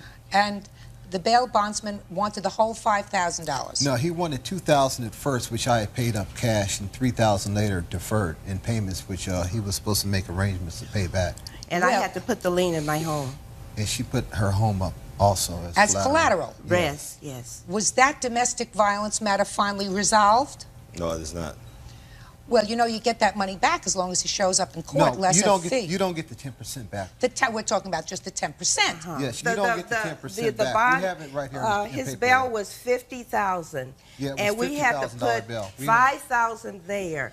The $5,000 we don't get Your back. bail was $50,000? Yes. Let me see the papers. This must have been some domestic violence. They don't give murderers $50,000 He had another bail. charge also. What? Child molestation or whatever. Yes. It's fighting. And then we did bail him out for that. He is out on bail. Which child? I don't know. One of I'm his not sure children? about it. No, I don't know. no. I don't know about it.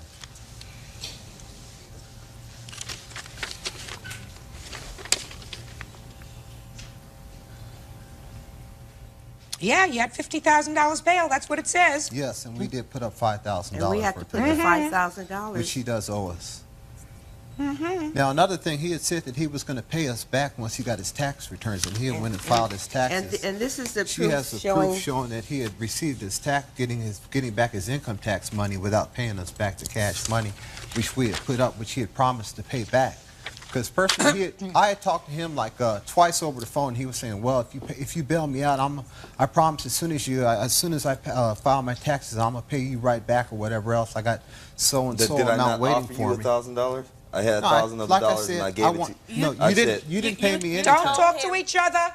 Talk to me. Okay. Yes, you both acknowledge that he offered you $1,000. He offered me $1,000. I told him I wanted $2,000, which he had owed me, not part of it in payment. Is your mother's house still collateral for this bail? Yes, it is. Yes, it is. Yes.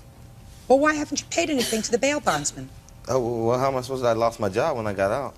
He gets unemployment. Just a second. I do. But where did you get the $1,000 from? I was working part-time and I got made $1,000. So why didn't you just pay that to the bail bondsman to at least take $1,000 off the lien that your mom had on her house? I guess I wasn't thinking about it. Sounds to me like you've done a lot of not thinking. I had made arrangements with the bail bondsman to make payments. So how many payments did you make to the bail? I have made none.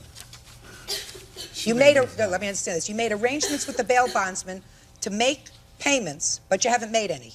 Yes. Why not? Well, I made arrangements with the bail bondsman. He said when I get it, then they give it to him.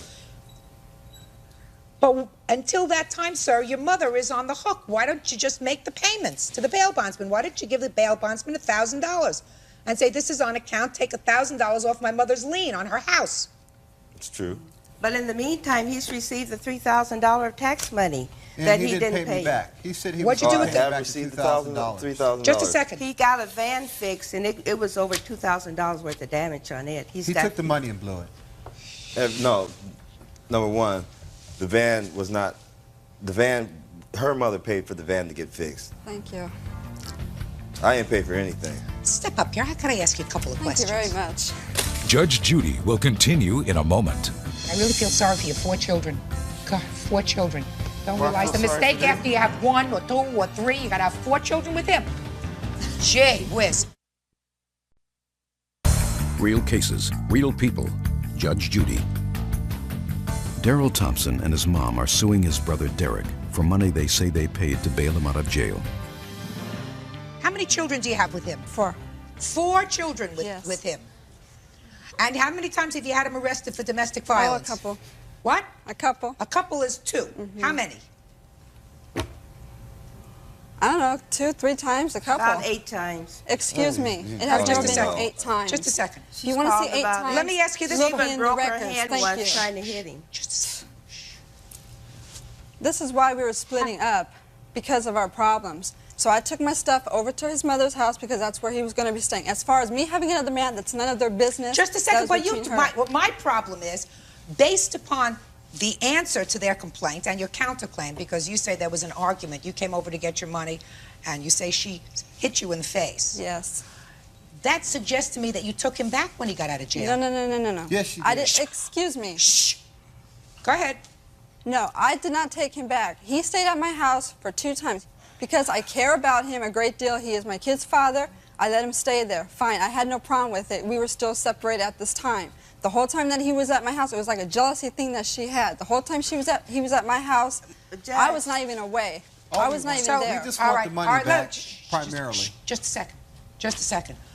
Tell me about your countersuit. Let me hear the countersuit. Oh, I have a countersuit because when she came over one day, you know, she kicked him out of the house because she said he was staying at my house. That's not the reason for the countersuit. I'm getting there. I'm getting there. I did not kick him out.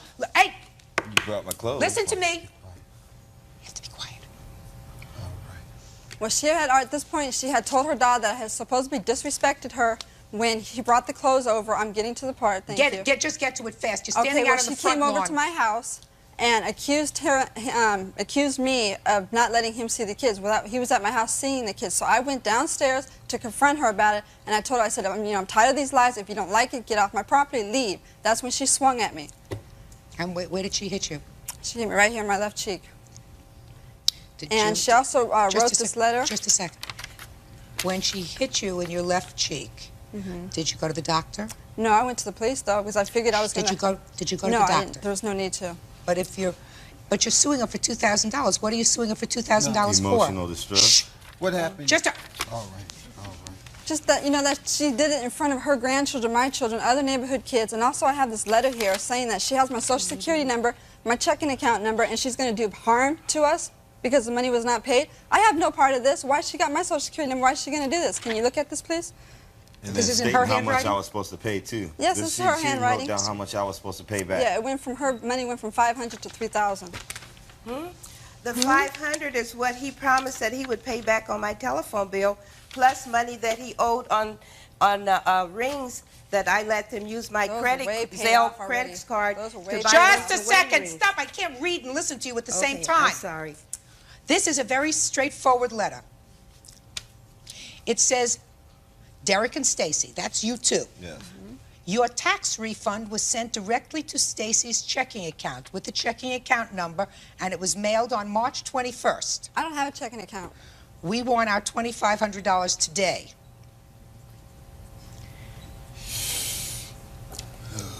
Nothing wrong with this letter.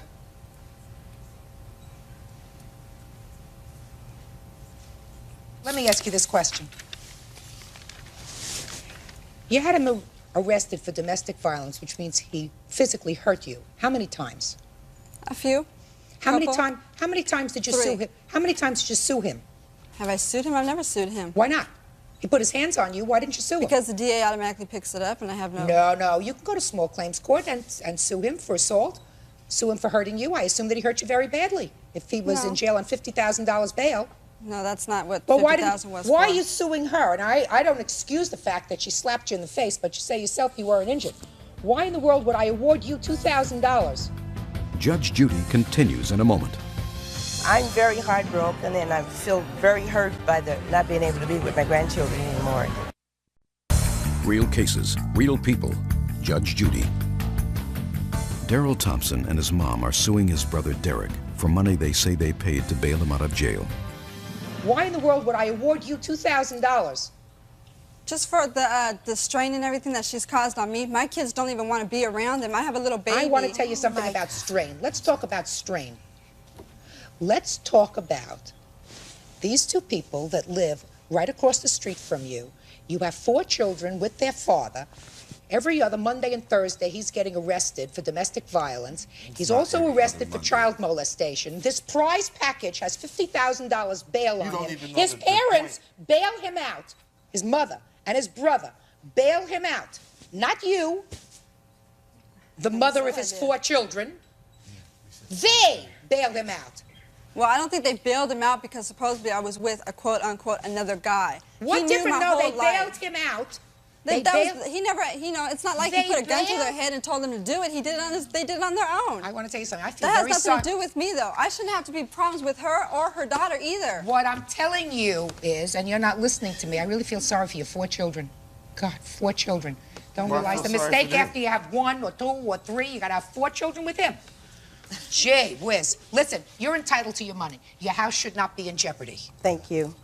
Right? And you bailed your brother out. I assume you did so with the best of intentions. Yes. I'm going to suggest something else to you. This isn't the last time he's going to get arrested. That's my sense.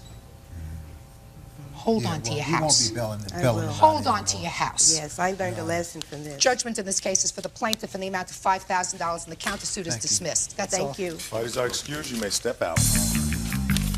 Out the back, go to your right, please.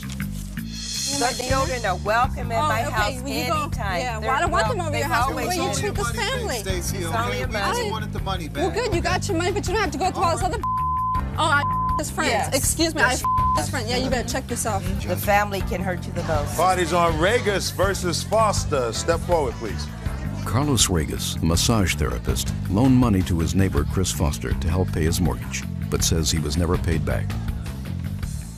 You lent him money to make 2 mortgage payments so he wouldn't lose his house. Is that right? That is correct. Well, why did you lend him money? Were you friends? Did you know him? Friends, yeah. I've known Chris for about 1.5 years. When I moved into the neighborhood, I'm renting a house like 2 doors down. And he would help us out, you know, cutting grass, helping around the garage, things like that. And so we became friends. And then, fortunately, his mother-in-law passed away, and they inherited a house. They what? They inherited the house. The Inherited house she was living in, yeah. And they came to me, let me know that there was a situation that had aroused, that they found out that the house was 2 months behind in mortgage. They had a friend of the family that was going to be able to help them out. And I said, you know, if you need any help, let me know, and I'll be more than happy to help you out. Came to me a few days later saying they couldn't get hold of these people, this friend, if I would help them out. And I said, yeah, sure. You know, what do you need? Say it was 2 months behind. This is the amount we need. How much? It was $1,791.60. And you made, according to your papers, checks payable directly to the mortgage company? Yeah, to his mortgage company, yes. And I said, you know, I can't afford to lose this money. You know, and so don't worry about it. I'll give it back to you within 5 days to 2 weeks, because these people will probably be back in town. I think he said they're on vacation. They'll come back in town. We'll contact them, get the money. I'll pay you back. And that was May 6, 1996. Why didn't you pay him back the money, or did you? Oh no, I haven't. And the reason why that why that transpired is because that The mortgage company is supposed to refinance on the properties so we can get the equity to pay him back immediately. What does that have to do with him? That's your problem. I understand you. I do understand you. Well, why didn't you pay him back the money?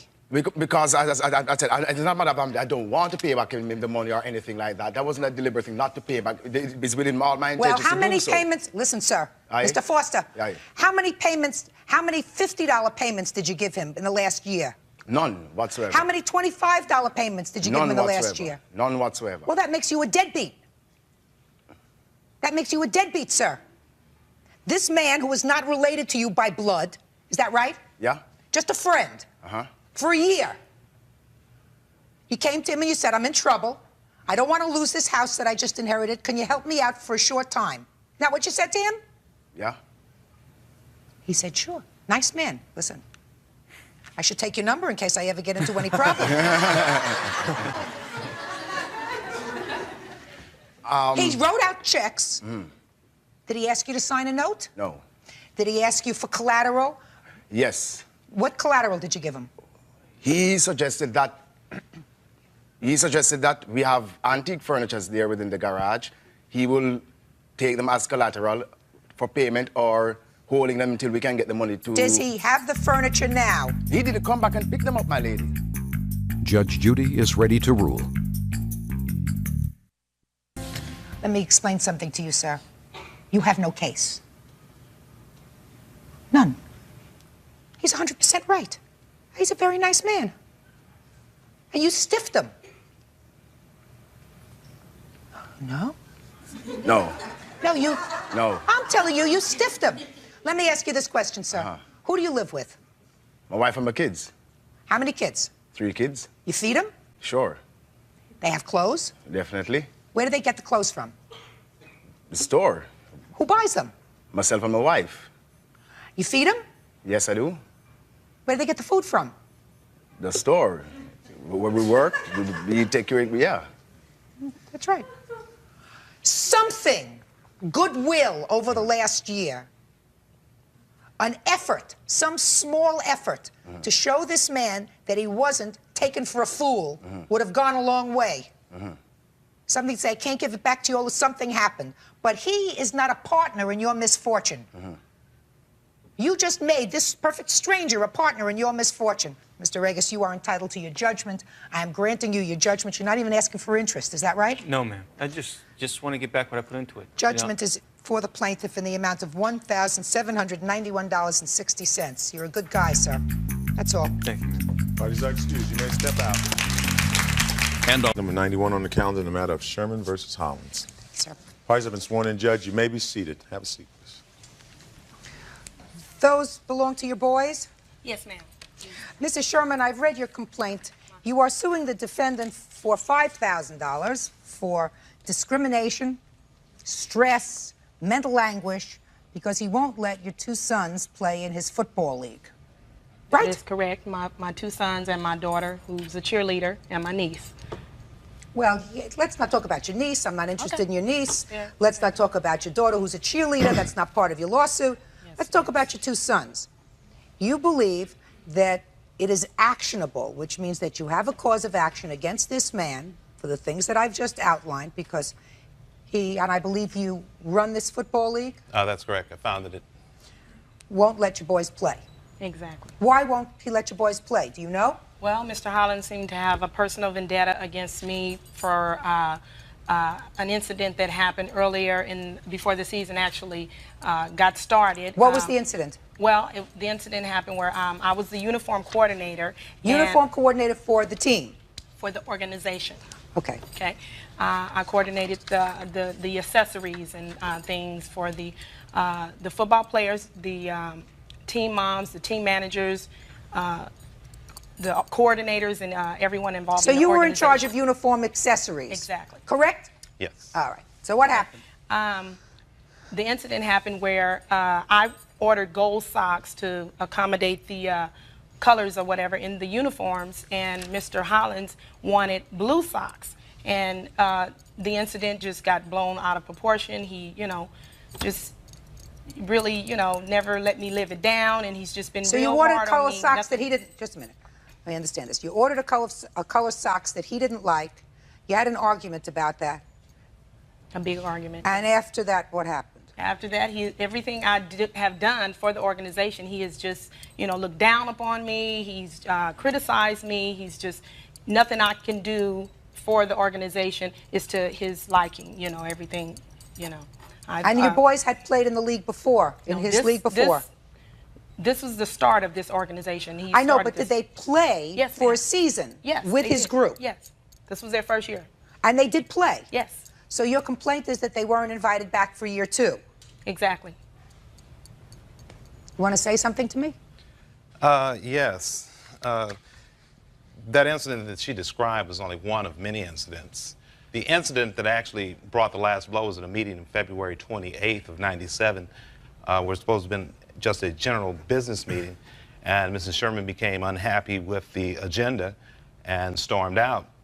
So when the board met and discussed the year of events from August, from the incident with the Sox, there was an incident on, I believe that was Wednesday, September 3rd, after a high school game.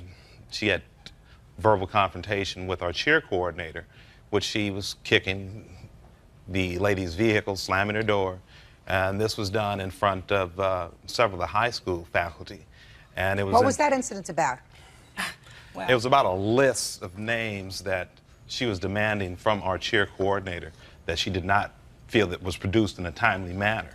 I didn't demand anything, and I'm sure if I was kicking and doing this to this lady's car, in which it was a brand new car, I'm sure I'd be in court right now with her for a lawsuit. So what you're saying is you didn't... I did not do that to the lady. You didn't assault her car? No, I did not. We had verbal words. Well, I'm beginning to get the gist of this. So your board decided that they didn't want her to be the uniform coordinator anymore. Well, just not uniform coordinator, just through her conduct and her actions throughout the entire course of the year, which I have here the flow chart for the organization. Even with the incident that involved myself and Mrs. Sherman. Over the Sox? Yes, it was really an ugly event, and there were several other events. As her acting as the uniform coordinator, there were numerous... Listen, Mr. Hollins, you have a right to say, if you have a board, I don't want this person involved. All I asked you was, did your board decide that they didn't want Miss Sherman to be the uniform coordinator anymore? And to not invite her back, yes. And not invite her back in what capacity? Any involvement, and it was basically not wanting her to even return to the organization, simply because of her conduct. Okay. Now, what did that have to do with her boys? Well, the boys are in her family. It wasn't that we were banishing the boys, but it was just that we preferred that she did not return with her family because of her conduct. And it was brought to our attention, well, do you think it's possible that she can come and just participate, you know, and support her children? And we said, well, yeah, but it's a concern with the other parents, other board members, that her having nothing to do would just give her more ample time to just be more of a disturbance. Well, Mrs. Sherman, your problem, madam, is that you have to have a legally actionable case. Mr. Hollins is not legally obligated to accept any boy or girl on his team. I'm sure that a lot of people try out for the team that aren't accepted. Is that right? That's correct. Exactly, but what he is doing is trying to keep my children from participating in his program because he doesn't personally like me. So what? In which, but Mrs. Sherman, that may sound unfair to your children, but let us assume the following. It's unfair, period, in life. It's unfair in life. It's discrimination. You know, if he auditions, what do? You audition people for your team? Tryouts. Tryouts. Let's say he has tryouts for his football league, and 50 kids come and try out. And he only accepts... It's 33 per team. 33 kids. Exactly. You're going to have 17, right? That's right, 17. 17 children who are going to be disappointed.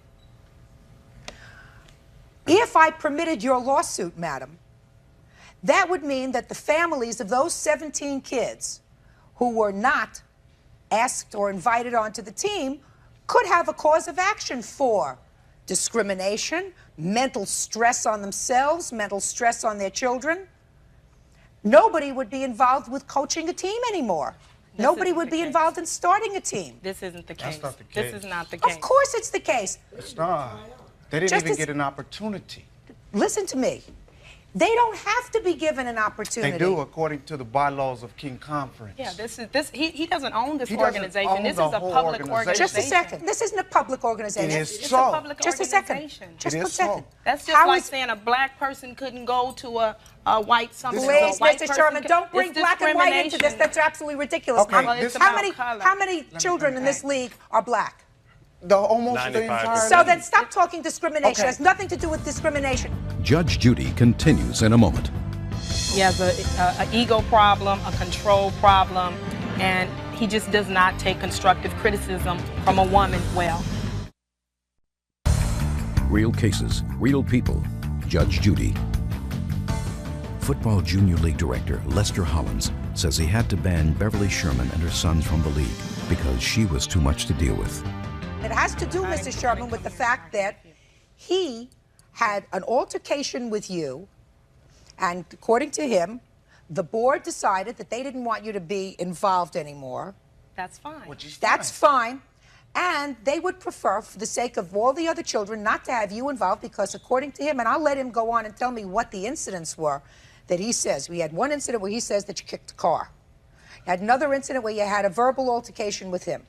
I mean, I feel sorry for your boys, but you have to understand that not every wrong is legally actionable. Not every wrong results in coming to a court. Sometimes if something like this happens, you have to say to your boys, which you did according to your papers, listen, guys, there is another football league, and you have to be involved with that one because I don't get along with Hollins, I don't get along with this whole organization.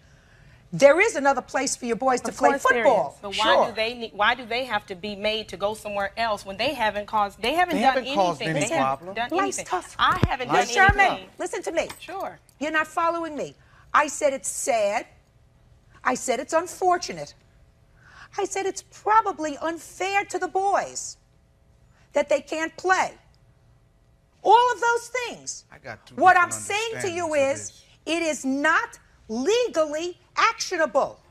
Because if it was legally actionable for you, that it would be legally actionable, courts would have to open their doors to the other 17 boys who tried out for that team and who for one reason or another were rejected. And it may have been unfair. He may not have liked them because they were too tall, too short, too fat, too thin. He needed a tall one, this was a short one, whatever reason. He wanted this cheerleader because she was prettier than that cheerleader. He wanted this cheerleader because she was taller than that cheerleader. If I allowed your kind of lawsuit, our courts would be flooded with this kind of case. And we can't have that because not every wrong is subject to a legal redress. It's as simple as that. It's sad. But your boys can play football. They weren't discriminated against because of their race, because of their ethnicity, because of anything else. They were discriminated against, if you can use that term, because he didn't want to look at you during the course of the season. Not a problem, because I don't That's want to look it. at him either. He didn't want to. So you're I ask a saying question? that he can make people come and go in this organization as he chooses. That's absolutely right. Judge Judy will continue in a moment. And later today, Tell them about that you was a prostitute and how you was a good actress because you had to fake for your tricks. You had to fake for your She for only the steals police. from rich people and whores.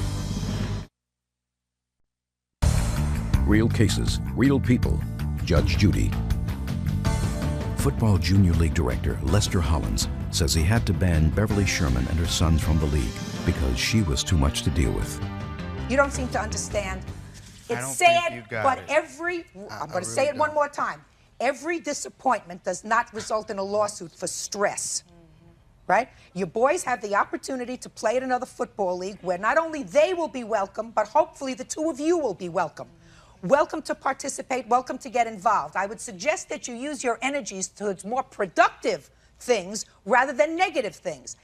They are not welcome because you, madam, are not welcome. And the fact that you are fighting here in court about this instead of moving on and getting your boys involved in another football league where you and your boys and your son will all be welcome is a big mistake. We've already done that. Good. Case is dismissed. That's all. Parties are excused. You may step out. I'll be back with you. Right. The children suffer because of the parents' behavior. He can't even come out the courtroom the behavior and tell the of the parents. I mean, that's is a why, shame. you know, we that's just a did not shame. permit the family in itself. Parties on Humphreys versus Stewart. Step forward, please. Company manager Ernestine Humphreys claims her niece, 33-year-old Yolanda Stewart, stole $1,000 of her company's cash. Ms. Humphreys, the Yes, defendant is your niece. Yes, ma'am. And according to your complaint, you are accusing your niece of stealing $1,000 of business money. Yes, Your Honor, I am. Well, tell me why you think she took this money and how. I represent a company in Detroit, and I am responsible for making the deposits, weekly deposits. On Tuesday, May the 6th, I was in my office. I had balanced the manager's sheet, counted the money, and I had $7,200 on my desk. My In niece, cash? Yes, in cash. Already wrapped and counted. What kind of business is this? Coin laundries. A coin laundry, so they collect all the money and then you make a deposit of cash. Exactly. Okay.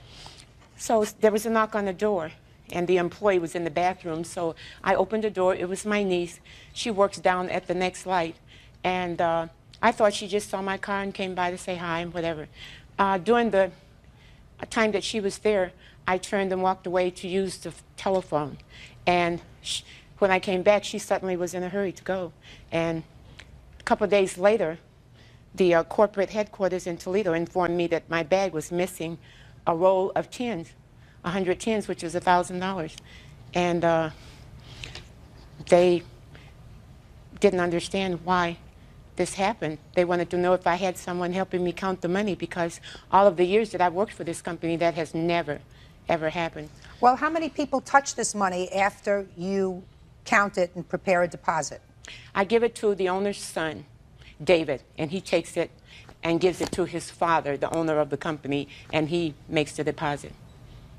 So at least 2 other people touch that bag before it gets to a bank. Right, but the owner has 26 stores. He's a multimillionaire, and his son is very wealthy. I don't think they need $1,000.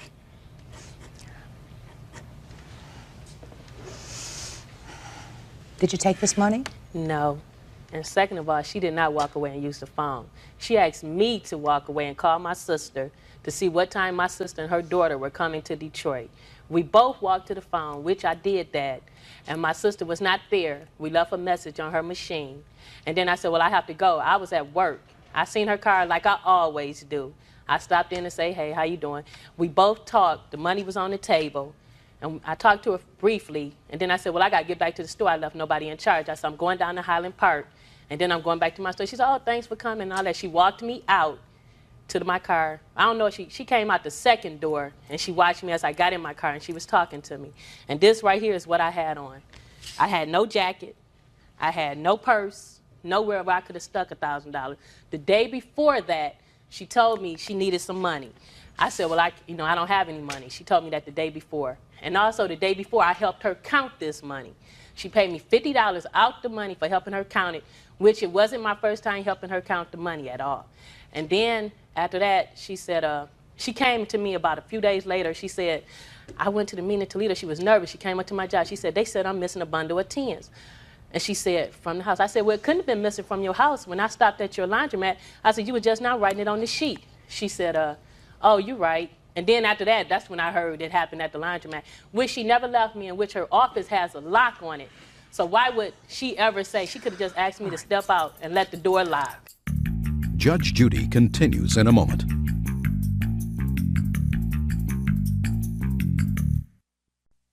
Let me tell you this. Yes, Your Honor. You really do not have any proof that Miss Stewart took this money. No, it's just circumstantial. And you understand that it's really unfair for any court to convict someone. And in effect, I would be convicting her of being a thief if I were to grant you this $1,000 judgment that you're after. I understand. Especially since there were other people who had their hands on that money. I just think it's so sad that you had had a lovely relationship, according to your papers, before this happened, and that you make this accusation without any real proof to back it up. Your Honor, she was the only one in the office that day while the money was on the desk. Money. And you needed money. Well, shh. Order. I did not. No, don't talk. I did not need any money. Listen to me. No, I did Listen not. to me. You may have needed money. No, I did not. She may have needed money. Bottom line is, in a court, you have to deal with proof. And there were other people who touched that money after you counted it, prepared a deposit, and gave it to the owner's son. You don't know who the owner's son gave it to. He may have let somebody He gave else. it to his father. Well, but you don't know that. Hey, do I look like I need help? Okay, I'm just helping you out. You don't know that. It may have gone from his hand to 2 or 3 other people's before it ended up in the bank. So I cannot award you the judgment that you're requesting. I just, again, find it very sad that 2 people who had been very close to each other, clearly, are now not. I think maybe you should apologize to her for letting this thing go this far. Anyway, this case is dismissed. Thank you. Parties are excused. May step out. You were engaged to be married to Miss Rigos' mother. Is that right? That's true, yes. Lived together for a while? Yes, we were. And unfortunately, according to your complaint, the plaintiff is her daughter, and she says that there's certain property of her mother's that she wants that's in your possession. Is that what this case is about? Not in $5,000. I'm not interested in the money, Your Honor. No, she says she just wants the property back. That was her mother's. Ms. Rigos, I read Mr. Gomez's answer to your complaint, and I must tell you that based upon it, and my sense from reading his answer is that he loved your mother very much. I did, very much. Yes. What are these things that you want of your mother's? Well, in the beginning, it was mainly just, you know, certain momentum. A month and a half ago, and it was just a couple of boxes with her shoes, 2 bags of clothes, which is not in Europe and Michigan when we were growing up. That's it. What's the old country? In Malta. So he gave you back the mementos, those photos. Things that my kids bought, you know, their grandma, you know, for birthdays. I stayed there for a couple months, and it lasted there all these years. And my son called him in April and asked him if he could get it. And there's just other things that are there that are mine. You know, my sewing machine, which he had brought. Why he would tell a little 10-year-old that. You know, he has not gotten a hold of me. Okay. And then when she came back, she asked me that, I told her to come back and we'll live together, and she asked me if I could help her start a business. I said, responsibility to contribute to those funeral expenses. You know that. I assume he did it because he loved your mother. Well, just a second. What he's saying is he took out a loan for the equipment. Yes, I understand that, but the loan came from... It's my job to determine whether somebody is a credible witness. Yes, sir. One more question I have. Well, I do. I do. I think that you all have to understand that when somebody dies, everybody feels sad. I thought about this a lot over the last 20 years, you know, whenever I've had family. He went in with, I mean, in the beginning, you know, I abide by his wishes. We all did. He said, give me a couple months. I don't want to part with your mother's things. We abide by it. No, listen to me. He wanted half of my mother's ashes, which is immoral. Listen to me. You lived with her for 4 years. Nonsense, folks. Judge Judy continues in a moment. I loved her. That's outrageous. He was not a bad person. He cared for her. We didn't say he I was, could right? understand you saying to me, I want the things that belong to my mom. Want to give them back in the frames, that's fine. Yes. Okay? So that you're going to give back. Now, do you have this motorcycle? Do that? I'll do that. Did you bring any of these things with you to court? Set my plug to my sewing machine. It's in the box. The dish set is? I didn't know it was there. That's what she said. For better, for worse, they were a couple. And you should be happy that your mother, from the time she was 48... Or whatever. She had that on there, and she just says, a second. I gave it that. Just a minute. It was stuck in the back. It is. And you keep it, sir. Thank you very much. You got to get over your anger. This means very, Pretty lady. very, very much to me. Pretty lady. Okay. Thank you. Give them back their things. That's all. Parties are excused. You may step out. See you. Judge Judy continues in a moment. Remind me of her. And I have a pair of shoes that slippers that she took off, and I never touched them yet. I just leave them there. You never showed me the note when I told you about this. That's why I'm angry. I'm angry. Yes, I am in the 4 years, okay? Where's So the stay note? out I of wanna see it. the note for this. Stay out of it. Why did you have never showed me the note when I told you about this? That's why I'm angry. I'm angry. Yes, I am angry. He never loved my mother. She was miserable because of his daughter, okay? To my mother's funeral. That was uncalled for. On the calendar in the matter of Bunch versus the Cowboy Boogie Company. Parties have been sworn in. Judge, you may be seated. Have a seat, gentlemen. Mr. Bunch. Yes. And you are, sir? Mr. Wade. Shh. Mr. Wade, you are the owner of this club? Yes, I am. Okay. Mr. Bunch, your papers indicate that you were assaulted by Mr. Wade's employees while you were a patron at the club. Yes, Your Honor, that's true. Want to tell me what happened, sir? Me and a bunch of friends went that night to take some dance lessons to have a good time at the club. And, Is this a dance club? yes, sir. And we took the lessons, and afterwards we were dancing, and a good song came on, and we decided that we were going to dance with the rest of the customers that were up on a stage or a platform area. And when we got up there, me and my friend John, we danced for about a half of the song. And at that point, one of the bouncers came up and told us that we had to get down. So we did. And we asked him, why could the rest of the people dance up there if we couldn't? And he said, simply because they're girls. And John protested. He said, well, that's not fair. You know, in our society, it's supposed to be equal. If they can dance there, we should be allowed to also. So there were only girls up on the platform? Yes. Okay. Okay. So he said if he didn't like it, take it up with the management or get the heck out of the place. And we turned around and we started to walk away, and I said, all right, Haas. And that was probably a mistake. I called the guy Haas. But I don't think that was a very harsh thing to call him. And we walked away and we went back to our table. And at that point, he said, all right, you guys are out of here. And he turned around and he walked away. So we just kept going back to our table, and we sat down and we were with the rest of our friends. And he came back instantly with a bunch of guys wearing red shirts that said Cowboy Boogie Company. And he grabbed me briskly and picked me off of my bar stool and started escorting me out of the establishment. And I went peacefully, and in front of me was John, carried hog-tied. And they were slamming him around, running him out the front door, knocking over some of the other customers that were in the place, and they threw him out the front door. Mm-hmm. At that point, we were underneath the umbrella in front of the establishment, and we walked past that, and we were actually in the parking lot now. And John turned around and said, I want my cowboy hat. And This is John. This is John. May I say something? Not yet. That night, he had just purchased a cowboy hat from this establishment, and he lost it that night. Okay. So he was upset. They didn't want to let him go back in the club to get the hat, and they were arguing, exchanging words at each other. And at this point, to remind you, we were past the umbrella out in the parking lot. Mhm. At that point, one of the bouncers, I believe it's this guy here. Which one, in the red shirt? In the red shirt, yes, ma'am. He blew his top and ran out. He was by the front door. He ran out and slugged him in the chest, knocking him down to the ground.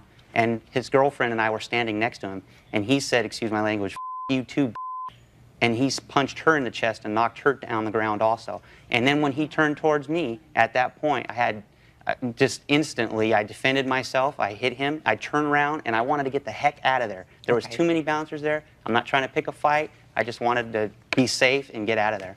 Okay. Then... Just a second. So let me understand this, Mr. Bunch. You hit the employee first. Yes, ma'am, after he had hit both of my friends and turned towards me. You hit the employee first. Yes. Okay. So go ahead, then what happened? Okay, so I ran through the parking lot as fast as I could. So you hit him, and then you ran away? Yes, I ran as fast as I could. And then there was a bunch of people chasing me. And I zigzagged through the parking lot. I ran different directions. Finally, they caught up with me, and they beat the crap out of me. They knocked me down on the ground. Order. I curled up into a ball, and they stomped me. They kicked me with cowboy boots or I don't know what, but they broke my finger. They gave me a subcutaneous hematoma in one of my other fingers. They kicked me in the back. Just a second. When you say a subcutaneous hematoma, it meant that one of your nails turned black? Yes, and they had to, in the ER, they had to burn a hole through my nail with an electric probe so the blood can come out. It was very painful. They broke my pinky in 2 places. I had numerous bruises and scratches and kicks, and I had a bump on my elbow that lasted for 2 weeks. I was just in pain. Where did you hit this gentleman when you hit him? Somewhere in the face. And I assume that you hit him with your fist. Yes, I did. And you didn't stick around to see what kind of injury there was? Not at all. I was running for my life. I wanted to leave that establishment. There was too many bouncers there. And I'm not a fighter. I was just defending myself. This guy hit both of my friends and turned towards me. Look at him. He's 6'4", 300 pounds and muscular. I'm getting out of there. You should have gotten out before you hit him, Mr. Bunch. He turned towards me and was coming listen at to me. me. You should have, at that point, if you're scared to death of him, you turn around as fast as your little legs can take you and you start to run. If you're, I mean, just think about it, Mr. Bunch. You're if absolutely you're scared correct. to death of somebody, you are large, aren't you, sir? Yes. You're scared to death of this man, and you probably had to swing up to hit him, right? No, he was coming towards me. I didn't have a second to react. He hit both of them, turns towards me, and he was down at my level, ready to hit me too. And that's when I just immediately hit him and ran. I didn't have a second to react. I couldn't believe, I was in amazement that this guy ran from the front door, ran out and hit the girl that was only 115 pounds and slammed her to the ground. I couldn't believe it. Judge Judy continues in a moment. I have a permanent disability. My finger is permanently bent. Is that the hand that you hit him with? Yes, Your Honor. Good. Real cases, real people. Judge Judy. Marcus Bunch wants his medical bills paid after getting punched by a Cowboy Boogie Company bouncer. Owner Jack Wade says his bouncer has a different story. Now, you, sir, weren't there that evening. I was there, but I didn't But see you the didn't incident, witness no. this. But you did. Yes. And who are you? I'm Travis Kelly. I was also there. Well, let's hear. Stand up here. You first. Okay. I was at work one night, and I remember this night. It was a Wednesday night, which is usually pretty busy. And Travis, who works the pit, called me down. What's the pit? That's where, in front of the DJ booth. That's where we have the platform where we just allow girls to dance. Okay. He says he got 2 guys on there that won't get off. So we went out and we asked them to leave. To get off the platform. And when one of the guys was coming down, he shouldered Travis. Okay? So in other words, he kind of assaulted him with his shoulder. So we wanted to take him outside just to talk to him, which is standard practice. That is not We don't true. immediately throw people out. So in the course of escorting them to the door, they become very unruly. So we had to grab them, restrain them, and protect the other customers and get them outside. When we get them to the front door, I have to keep the door open. And one of the guys was coming at me, and I put my arm out to stop him. They wanted to come back in the club, and they were coming after me. So I'm just, I'm just trying to protect myself. And then the girl came after me, at me. Obviously, if I hit her, I would have killed her. Obviously. So what'd you do to her? I just she ran into my arm and She fell fell down. back? Yeah. Okay. So one of these guys, somebody hit me from the side. I didn't even see it coming. Just it really was nothing. And then he took off running. Well, that was him. That in was, case you I didn't guess know. it was. Yeah, it didn't even hurt. It's like somebody slapped me in the face. So he took off running, and what happened? I don't have an answer for you there. But I saw the police down there. They were down there talking to the police. And Nobody they wanted to chased arrest him? me. I didn't see. I just got hit me in the eye. So. Did you chase him? No, I didn't chase him. I don't know who it was. It was a bunch of guys in red shirts. That's all I know. They had a lot of employees wearing red shirts, just like the one he's wearing today. Judge, all I know is I was the only one that was injured. Had any type of injury. That's And it not wasn't true. a big deal. It wasn't a big deal to me. Well, you said he were hit on the side of the face and didn't even Yeah, hurt. that's correct. And you can't identify either one of these 2 people as being people who chased No, you. ma'am, I can't. I was running for my life.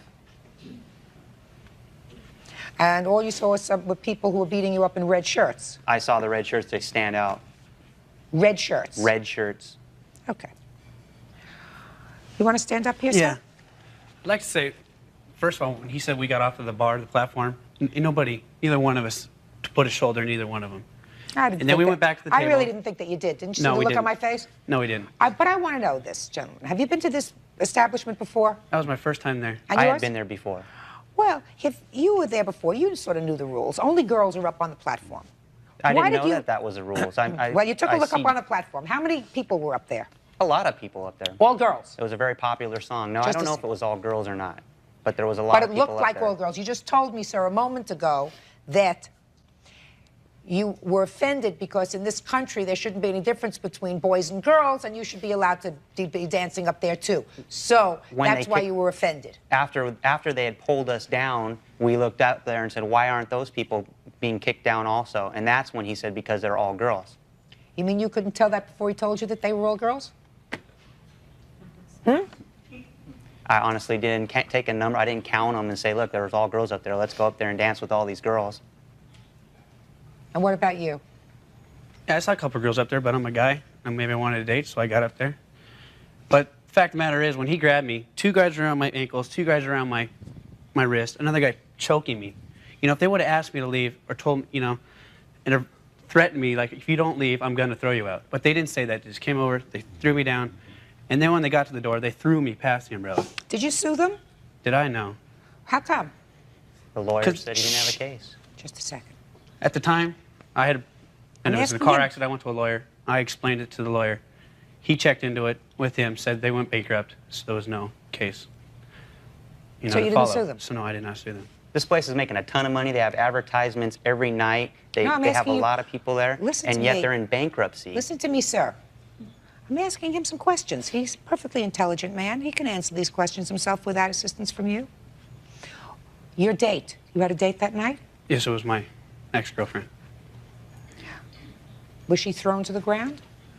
Yeah, he hit her with the palm of his hand very hard. She walked Like up. this? Yeah, with all his force. He hit her. She flew back at least 5 feet, and comes up to my chin. 110 pounds. He had no reason to hit her. He had no reason to hit me. He struck me first for no reason. I walked back up. I asked if I could get my hat. He said no. We had an exchange of words. I stand back. I step back. He came at me, hit me. Then my girlfriend was standing next to me. He proceeded to hit her with the palm of his hand. She had damage to her chest. She went to the emergency room also. Judge Judy continues in a moment. If I hit her like she said I did, like this, I would have killed her. Real cases, real people. Judge Judy. Marcus Bunch says he was acting in self-defense when he hit a Cowboy Boogie Company bouncer. Now, Mr. Bunch, you are in the difficult position, sir, of having thrown the initial punch, in this case, and then seeking damages. And seeking damages against somebody that you cannot identify other than red shirts. Do you understand? Yes, Your Honor, I do. Well, I that's a do think, problem. though, that this is his responsibility as a business owner to interview his personnel, to make sure that they're qualified, to train them properly so that they do not lose their temper. You have 2 problems, sir. A, you threw the first punch at his employee, and B, you cannot, to my satisfaction, identify his employees as the people who beat you up. It seems strange to me that somebody who was badly injured, as you say you were, did not take themselves down to the police precinct on the very next day and demand to file a complaint against the people who you say assaulted you so that they could be arrested and prosecuted for assault.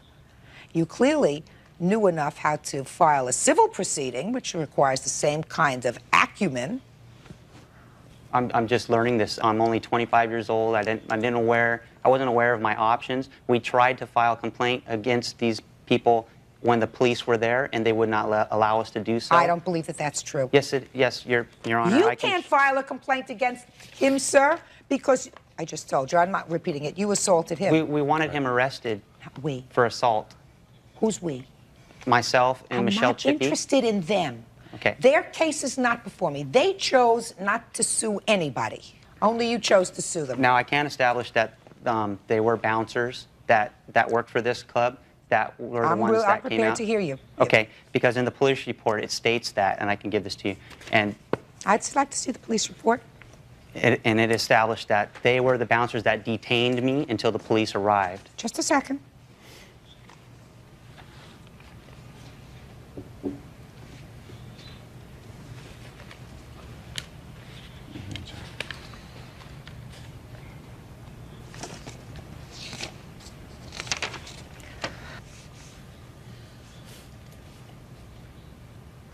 Well, the first thing that you say is that you've outlined for me. It says, he ran but was caught by unknown security employees and held pending our arrival. You've outlined that, right?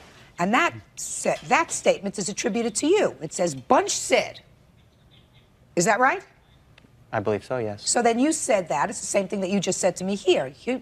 You indicated to me that this report would prove that it was employees who did that. So far, this is just your statement to the police. Am I correct? So far, yes. Okay.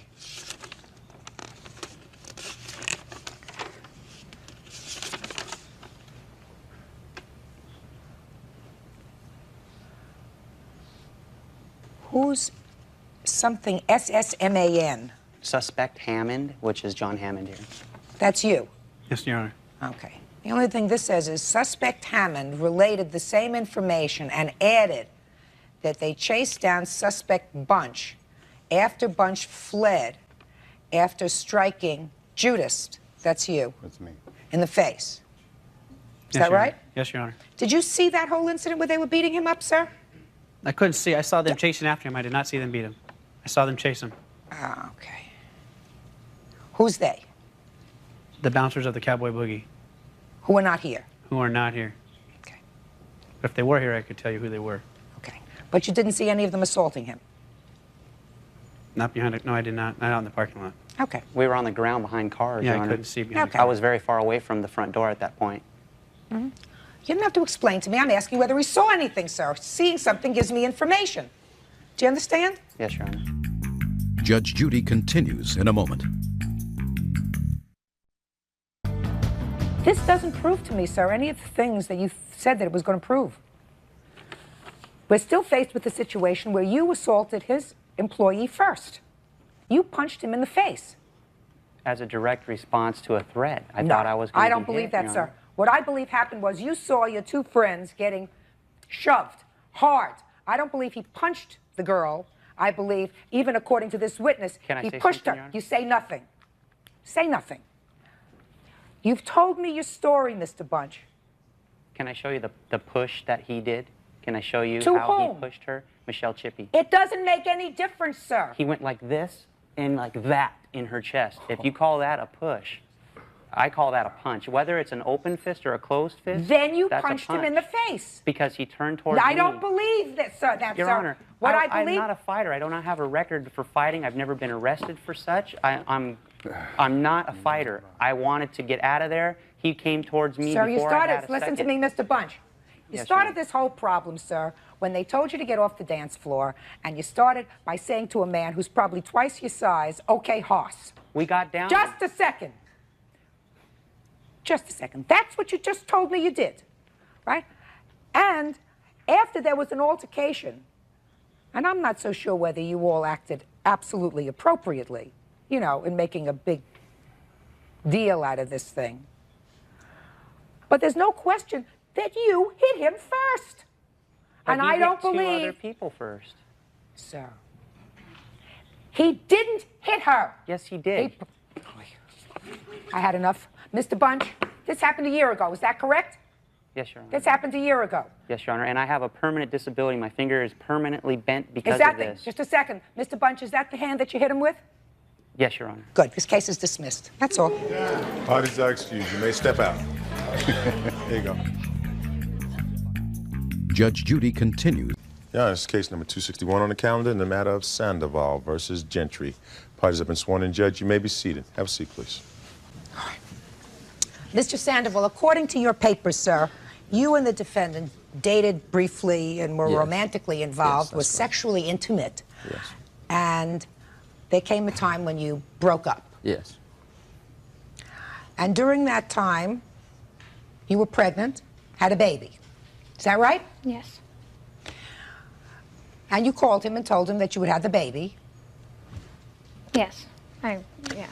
And invited him to come over to see the baby. Mm-hmm. Do you remember what you said to him? Yes, when we were at my house, I had told him that I had been with another person, but I was pretty sure that he had been the father because I had used a condom with the other guy that I was with. So I let him know straight up that I had been with another guy. So. Did she tell you that, sir? No. Hmm? She No. never told you No, that? she did not.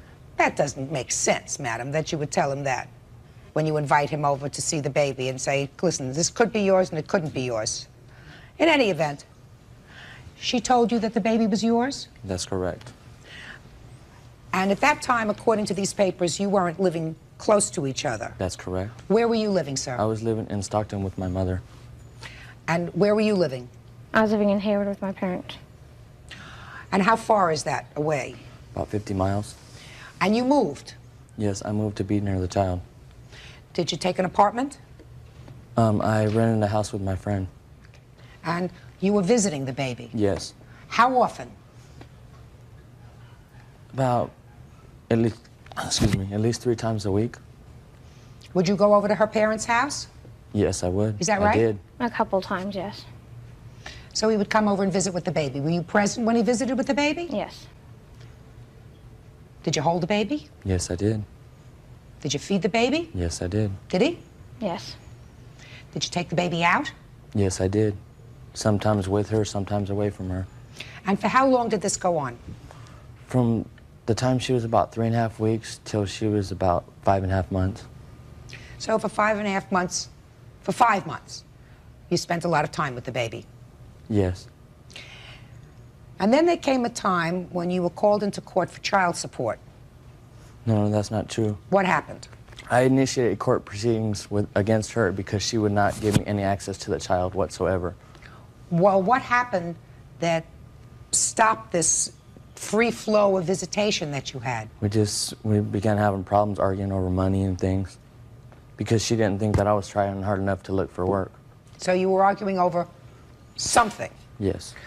Did there come a time when you told him that he wasn't to see the baby anymore? Yes, he was harassing me at work. He kept calling me. I told him not to call me in case of an emergency. He called me anyway, over and over again. What would he call you about? What are you doing? I'm at work. I'm working, you know? Yes. And as I said, you know, just please call me, you know, if there's an emergency, and he would call me just any time. Well, what did that have to do with the baby? He would go over the babysitter's house. You know, she asked him to call first. He wouldn't call first. He just started showing up over there. It's just, it's just a bunch of things that just came down to it. I don't. So you told him that he couldn't see the baby anymore. Is that right? Mm-hmm. So you went to court. Yes, I did. And when you went to court, you had a blood test. Yes, and it excluded me. And the blood test said that you could not possibly be the biological father of this child. That's correct. And then what happened, sir? Because that's not the only thing that you're suing her for, the fact that she misled you. I got served papers at my aunt's house in March, on March 20th, and I received the papers by April. And that was the state calling you into court for Yes. child support. Correct. Because you had listed his name as the father. And the welfare department, they have you put down. No, listen to me. Just answer my question. Yes. You had listed his name as the father. And the other guy also.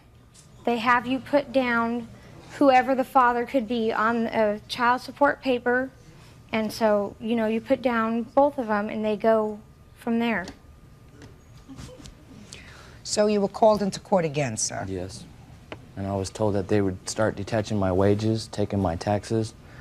And I sent them copies of this paternity test, and I mean, they wouldn't hear it. They said because there was 2 parties that took the test that I had to resubmit it again. So you took the test again? Yes, I did. And it again excluded you? Yes, correct.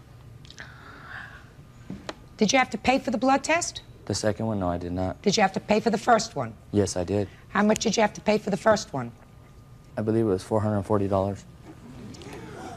Did you have to pay for a lawyer? No, I represented myself completely.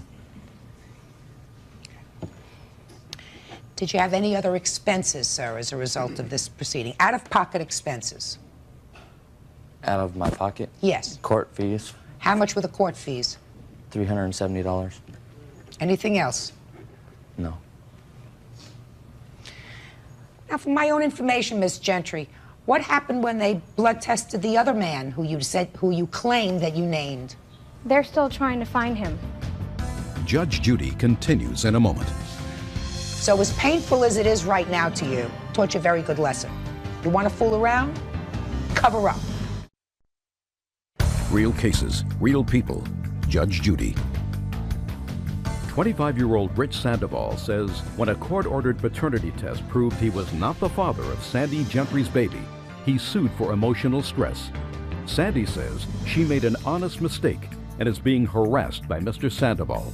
You working now? No, I'm not. Why not? I'm trying to establish where I'm living and, you know, I'm trying to get a job, yes. Where were you working before? Just odd jobs through a temp agency. So why did you stop working? Because I just couldn't handle it anymore. I couldn't handle him. He came to my work, or someone came to my work, and I just couldn't take the harassment anymore. What harassment? From him. And I just couldn't take it anymore. What was going on? Well, explain to me what was going on, Miss Gentry. I don't understand what was going on. Well, it's just he would harass me, and he would... That's a conclusion. How did he harass you? He would call me, he would threaten me. How did he threaten you? He threatened me and my friend over the phone. What did he say, madam? That he was, if I didn't watch out, I was going to be shot, things like that. Did you ever say that to her? You know, the problem, Miss Gentry, is when a court gets the impression that somebody's a liar, they question everything that they say. Now, you told this man that he was the father of this child. He believed you. I did tell him that there was another guy, that there was a possibility that the other guy might have been the father, but... I don't believe that. It doesn't strike me as being accurate, madam, that you gave him any suggestion whatsoever that this was not his child, because if you did, it is unlikely that he would have left his mother's house and moved to be closer to the baby, that he would have gone over and spent days with this baby, bonding with this baby, feeding her according to you, holding her, taking her out, taking her to... You're his mother? Yes. Did he used to bring the baby to your house? Yes. Visiting a grandmother, getting this whole family involved with this baby? If you had said to him, listen, there's a chance the baby's not yours, doesn't make sense. That's why I think you're a liar. And I think you're a liar when you say that he threatened to shoot you. And I do. I do. I have my witness right here. Oh, yes, step up. Yeah. Step up. Let me hear your witness. Who are you? I'm Gina. Gina what? Gina Ita. How do you know her?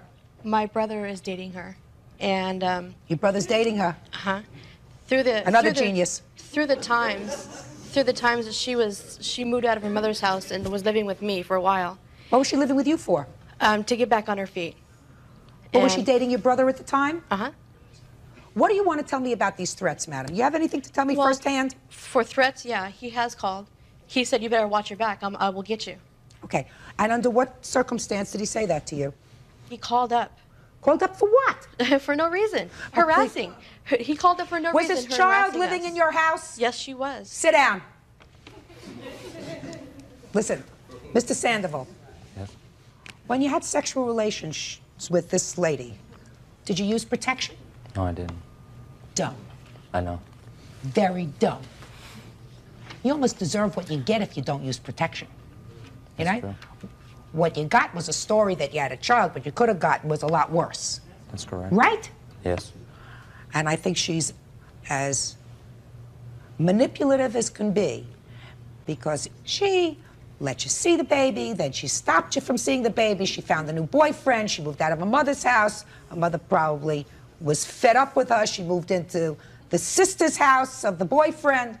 Sounds to me as if your baby's going to need a lot of luck. Baby's got a father who's off someplace else. We don't know who he is right now. We're in the third relationship that I know about. Him, the one who's in the wind. who maybe is the father, and this new boyfriend. So what are you suing for, sir? I'm suing for loss of wages from when I left in February up until present time now. Now listen. The cost that it took me to relocate from my mother's house to move down there to be near this child. Judge Judy continues in a moment. What you're saying does not sound logical. And if it doesn't sound logical, to me, it didn't happen. And later today, there are blue chip stocks to invest in if you want to invest your money. Rave parties are not smart. Got it? real cases, real people. Judge Judy. You're suing her for a lot of money. You want $5,000 in damages. And I don't think that there's probably any way that you're going to get $5,000, but I think she certainly has to pay you for every bit of out-of-pocket expenses that you have, plus something for punitive damages, because I think that she caused you a great deal of heartache. Yes, she did. You shaking your head no? I'm just... Huh? I just don't understand why you don't believe that I didn't tell him that. Why don't I believe it? It's not logical. You used him for the first few months until you found somebody else. And then when you found somebody else, that's her brother, then you decided to cut him off. And when you decided to cut him off because you were too busy with another social event in your life, then he started to call and he wanted to see the baby, you were cutting him off, so he was forced at that point to go to the family court to establish his parental rights and establish visitation. That all sounds very, very logical, and what you're saying does not sound logical. And if it doesn't sound logical, to me, it didn't happen. The truth of the matter is, Mr. Sandoval, it was a good thing that she stopped you from seeing the baby, because you could have gone on for 5 years. That's correct. Been paying all kinds of child support, allowed to further bond with this baby, and you would never have known that she wasn't yours. You could have gone on for 20 years, and all of a sudden you needed a blood transfusion. You take her blood, and they say to you, sorry, this baby that you've loved for 20 years really isn't yours. So as painful as it is right now to you, it was only 5 months worth of pain at your age, and taught you a very good lesson. You want to fool around? Cover up. Judgment in this case is for the plaintiff in the amount of $2,000. That's all. Parties are excused. You may step out. Out the back, to your right, please. I guess he just wants money. I don't know what he wants. No, justice. There's a difference. Whatever. And now the next case. All parties on Light versus Betts. Step forward, please. Nancy Light is suing Ann Betts on behalf of her 2 children, 17-year-old Alexis and 15-year-old Aaron. Alexis and Aaron claim they invested $600 in a rave dance concert. They say they got ripped off and want their money back. Who is Alexis? That'd be me. And you are how old? I'm 17. You're her mom? Yeah. And her brother? Yeah. Why don't the two of you sit down for a moment and just leave Alexis right here? All right. According to these papers, you were planning a rave party. Is that pronounced correctly? Yes, ma'am. You're going to tell me what that is in a minute. And the plaintiff invested $600 in this party, and she received for her $600, $250 at the party's conclusion. She's suing you for the rest. Is that right? Correct. So who's going to tell me first what a rave party is? It's an all-ages, non-alcoholic dance event. It's music that usually we bring lighting and sound in, and goes from 8 p.m. until 6 or 7 a.m. Spend anywhere from $10,000 to $20,000 on a party, and it's to provide like all ages of children with things to do, kids and adults. And it's not a club scene; it's not an alcoholic thing. Is that what you do for a living? Plan these parties? No, it's just an extra thing that I do. Okay. What prompted you to solicit funds from somebody who was a minor? She wanted to invest in the party. How did you know her? She comes to parties. Is that what happened? We were friends. We were somewhat close friends going into this, and I guess March before the party, she asked my brother and I, actually my brother first, if he would like to invest, which was more like a loan, not really an investment. It was a loan that we would be getting paid back, because she knew that my mom was weary about letting us loan her this money because it's a large investment. And according to your answer, at least, your defense to this lawsuit is twofold, right? You say, one, the party didn't make enough money, and second, because she's a minor, you couldn't enter into a valid contract with her. We didn't have anything in writing. It was an investment, and when you make money, you make. When you lose, you lose. I have a written statement here from Ann that was given to me the night after the party. I don't know, do you want to see this or do you want me to read it to you, what it says? Is that something you wrote to her? Yeah. Yes, ma'am. Well, read me the pertinent part. It will only take a few weeks of busting overtime and work and living clean, and you'll have my word. You'll have my word that I will have your money back ASAP. I am only sorry things didn't work out any easier.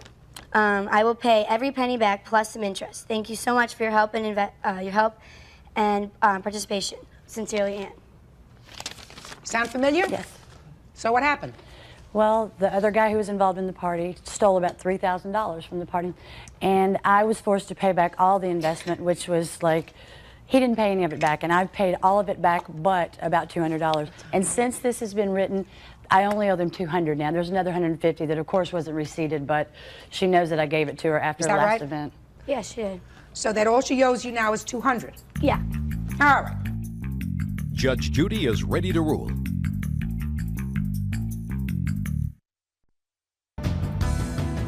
Miss Betts, I wanted to find out what this rave party was, and I wanted to find out what your story was. Bottom line is, your second premise to defend in defense of this lawsuit is wholly 100% incorrect under the law. When you enter into a contract with a minor, you do so at your own peril. You knew she was a minor, that she is incapable of entering into a valid contract, whether it be an investment or a loan. Therefore, anyone who enters into a contract with a minor, there is no contract. That money has to be paid back to her, because dealing with her, even though she's pretty smart, pretty savvy, and she sounds like she doesn't take any baloney from anybody, it's no different dealing with her than it would be dealing with someone who was 8 years old in the eyes of the law. So you couldn't go over to somebody, an 8-year-old who was running a lemonade stand on the corner and say, would you like to invest $25 in my rave party? You can't do that. So you owe her the $200. Be smart. You have to learn something before you involve yourself in business. Well, yeah. I trusted her, though, and that's It's not a the question thing. of trust. It's a question of knowing what you know. At your age, you don't know a lot. Right? Right. You don't know a lot. You don't know a lot about business. You don't know a lot about people. Your mother probably does. But you don't. She does. She knows a lot. That's why the law protects children from sometimes unscrupulous people who prey on young children to take their money out of their savings account, to take their money out of their piggy bank, to take their money out of their college fund, and invest in all kinds of harebrained schemes. There are blue chip stocks to invest in if you want to invest your money. Rave parties are not smart. Got it? Judgment in this case is for the plaintiff in the amount of $200. Thank you. Parties are excused. You may step out. Judge Judy will continue in a moment. Calendar in the matter of Grant versus Grant. Parties have been sworn in. Judge, you may be seated. Have a seat, ma'am.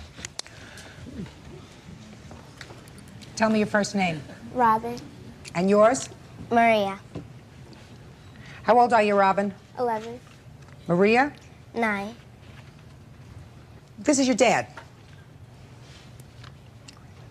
That's your mom. Mm-hmm. And I'm going to talk to both of you, because I've read your papers. I'm going to talk to you sort of privately a little bit later. Okay? Okay. So what I would like you to do for now is, this is Officer Bird. Hello. He's going to take you into my chambers for a minute to sit down and wait for me, because I want to talk to your mom and dad for a minute. Okay. All right? Okay. Is that fair? Yeah. Yeah. Good. Miss Grant, would you step up here, please? Mr. and Mrs. Grant, from what I gather from your papers, you were married in 1975. Correct. And these are your two girls. Yes. You're now divorced. No. Dependent. Separated. Oh, yes. Yes. And you lived in New York most of your married life, is that right? Yes, all of our married life was in New York. When did you separate? November of 1986. No, 96. I'm sorry, 96. So you were married for 21 years before you separated? Correct. And I gather that this separation was not a happy one. They usually Wasn't are not. But that you left New York, Mrs. Grant. Is that I went right? to Hawaii. We resided in Hawaii. Who resided in Hawaii? Me and the children. You left your husband? Oh, yeah. Why did you decide to move to Hawaii? Well, I had family there, and I wanted distance. So Why did you want distance? it was a horrible relationship.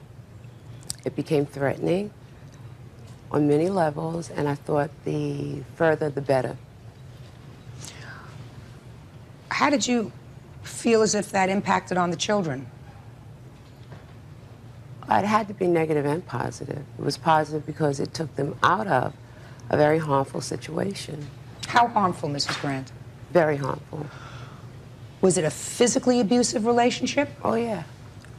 When you say, oh, yeah, you say that very mildly. Yeah, I can say that now because I'm not in danger anymore. Yes, it was. Was any of this violence in front of the children? Yes. Is that right, sir? No, it's not true. Well, if I asked you girls whether they ever saw you being physically abusive towards your wife, what do you think they would say? They would say no. Did you get permission from the court to leave the jurisdiction? Oh, yeah. I gave permission for the children to The leave courts with gave. her. No, it was my permission that did it. Why, Mr. Grant, did you give permission for your wife to go so many thousands of miles away with your children? For my children to go through this, I couldn't let them go through any more court litigation, so it was me that said, let her have full custody and let the children be with her.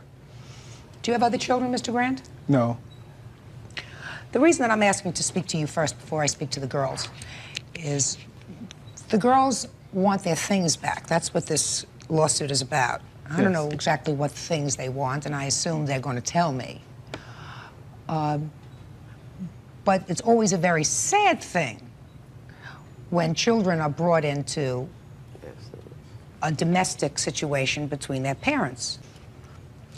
There's a saying that always sticks in my mind, Mrs. Grant and Mr. Grant, and that is you're supposed to love your children more than you hate each other when you separate. Children usually need two parents. They should do. If they've estranged themselves for whatever reason, either because one parent encourages it or not, they usually grow up eventually resenting the parent that caused the estrangement, and that could be either one of you. So, Mrs. Grant, I'm going to ask you this question. Mm-hmm. Let us assume that it was a miserable relationship with your husband. Mm-hmm. You think it's a good idea that your children should have negative feelings about him? They're free to have whatever feelings they want to. Well, you're the custodial parent, Mrs. Grant. So really, children are pretty pliable, you know, and they take their lead from whoever is taking care of them. No, I'm not going to push the children either way. If they have negative feelings or negative thoughts, they can vent those. If they don't, they don't. Okay. Well, what things do your daughters want from their father? What they really want are the things from their bedroom, their baby pictures, videos, stamp collections, telescopes, microscopes, things of that nature. Well, baby pictures and things, he says he wants to keep because he likes to have them. And I can understand that. You can make copies of those and send them to the girls, right? Yes. That's an easy. The other things are just things, microscope, stamp collection, those things. You have no problem with returning those to the girls, do you? No, I have no problem. But it's the pictures and the videos. It's the pictures and the videos. And that's also, in this age of technology, you can make copies, keep one for yourself, and then see that the girls get their pictures and stuff so that they also can look at times when they were little and maybe you were all a family and living happily together. All right, I would like to speak to your children. So why don't the two of you have a seat? Judge Judy will continue in a moment. I'm telling you that he loves you. You're telling me. I'm telling you that he He's loves not. you. Is it important for you to hear it from him? No, because it's a lie. Real cases, real people. Judge Judy. Robin Grant is suing her ex-husband on behalf of their two children, Marie and Robin, because he won't return their belongings. Colden says he's being prohibited from seeing his children. Hello, gorgeous girls. Hello. I understand you two are very bright. First of all, you're very tall Yeah. and very lovely. Thank you. So you know who I am, and I want to find out a little bit more about you. I've just had a talk with your mom and your dad. And it's always sad when parents get a divorce, right? Depending, I don't think it's that sad because they were arguing and everything. So it's not sad that they're not arguing anymore. To me, it was just about happy. It's about happy. Why is that? I don't have to go through a bunch of arguing and screaming and stuff like that. So there was a lot of that in your house. But my sense is that your mother loves you and your father loves you. You're their only children. What things do you want your dad to give you back? Well, I want my baby pictures. Okay, let me tell you what your dad said about your pictures and the videos and stuff. Your dad's going to make copies of all the things because he would like to have them too, to see his children. You're his two children. He doesn't have any other kids. He loves you.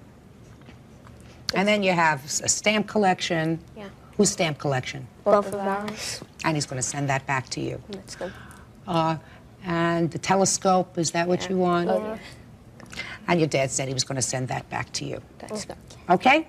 So let's take care of that. And our coin collection. And your coin collection. Very valuable coin collection? Well, yeah. Yeah, my mom traveled like all over the world, and she got different like kinds of dollars from different places and stuff like that. Yeah, Well, is it your mom's coin collection or yours? And she gave it to us. Well, let me tell you this. It's really your mom's coin collection, if she was collecting it. There are certain things that are yours. There are certain things that may be a problem between your mother and your father. I don't want to get involved with that, and I don't think you ought to get involved with that. All right, so let's finish that. This is over. So let's talk honestly, the two of us, the three of us, two of you and one of me. You live very far away from your father. Yeah. Yeah. Did you two girls ever witness any time when either of your parents put their hands on each other? Yeah. Yeah. You did? Yep. Tell me about it. Well, once my dad tried twisting my mom's arm and stuff, so I stopped it. Yes. What else? Well, sometimes they just get tussling matches sometimes. Tussling matches sometimes. The two of them? Yeah. Yeah. And Colton's always trying to like talk over her and and stuff like you're brainwashing them and stuff like that. That happens. You know your mom loves you. Yeah. So does your father. I think you know that. I'm not so sure that you understand that. He really loves you. You question that? Yeah. He loves you. Well, my true feelings are that I don't really want to be around him anymore. Why? The way he acts. Like what? You have to tell me. Okay. The way he acts is like ignorant. How? I can't explain it. Let's say something to you. You know, the truth of the matter is, ladies, just amongst us three ladies, sometimes guys don't always do the right thing just because they're older. Sometimes parents don't do the right thing. Mothers or fathers, even because they're parents. And you two gals are very smart. So in addition to being smart, you should be tolerant. Just because you're a parent doesn't make you perfect. Your father has disappointed you, right? Mm-hmm. You're supposed to not necessarily accept it and not necessarily understand it, but just say, he's my father. And I know he's made mistakes, but I'm telling you that he loves you. You're telling me. I'm telling you that he loves you. He's not. You're telling. Is it important for you to hear it from him? No, because it's a lie. No, it's not. He loves you. He really loves you. Would you spend a little time with him today? No. Hmm? No, I've been with him for 8 years, and that's enough for me. Mm-hmm. Judge Judy will continue in a moment. They did witness a lot of shouting, a lot of screaming, and a lot of mutual pushing. They're very angry with you, sir. Your children will not grow up as whole human beings if they do not have any contact with their father. Real cases, real people. Judge Judy. Robin Grant claims her ex-husband, Colden Grant, won't return their children's possessions.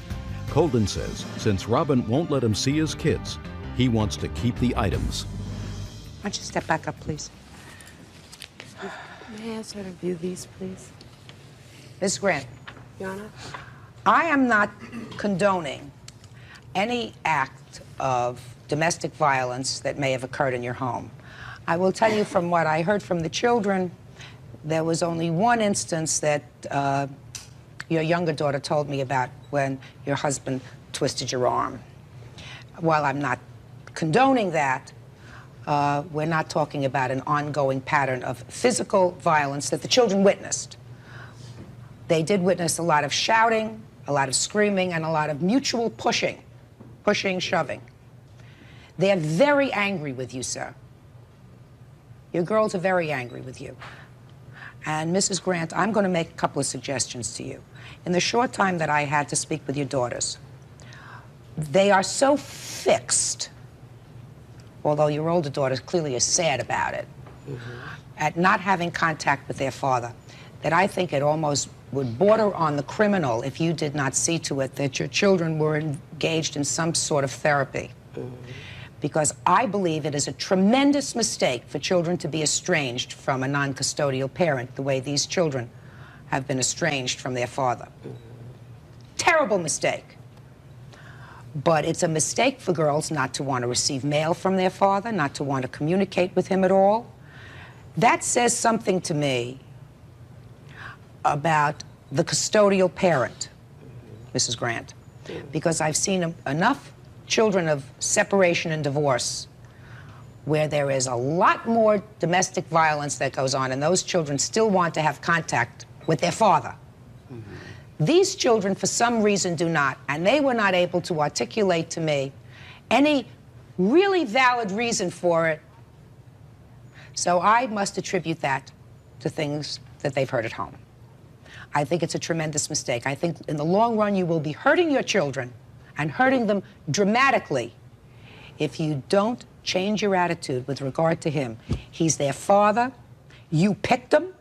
You were married to him for 21 years. You were together for 21 years. You made 2 children. These are the only 2 children that you have.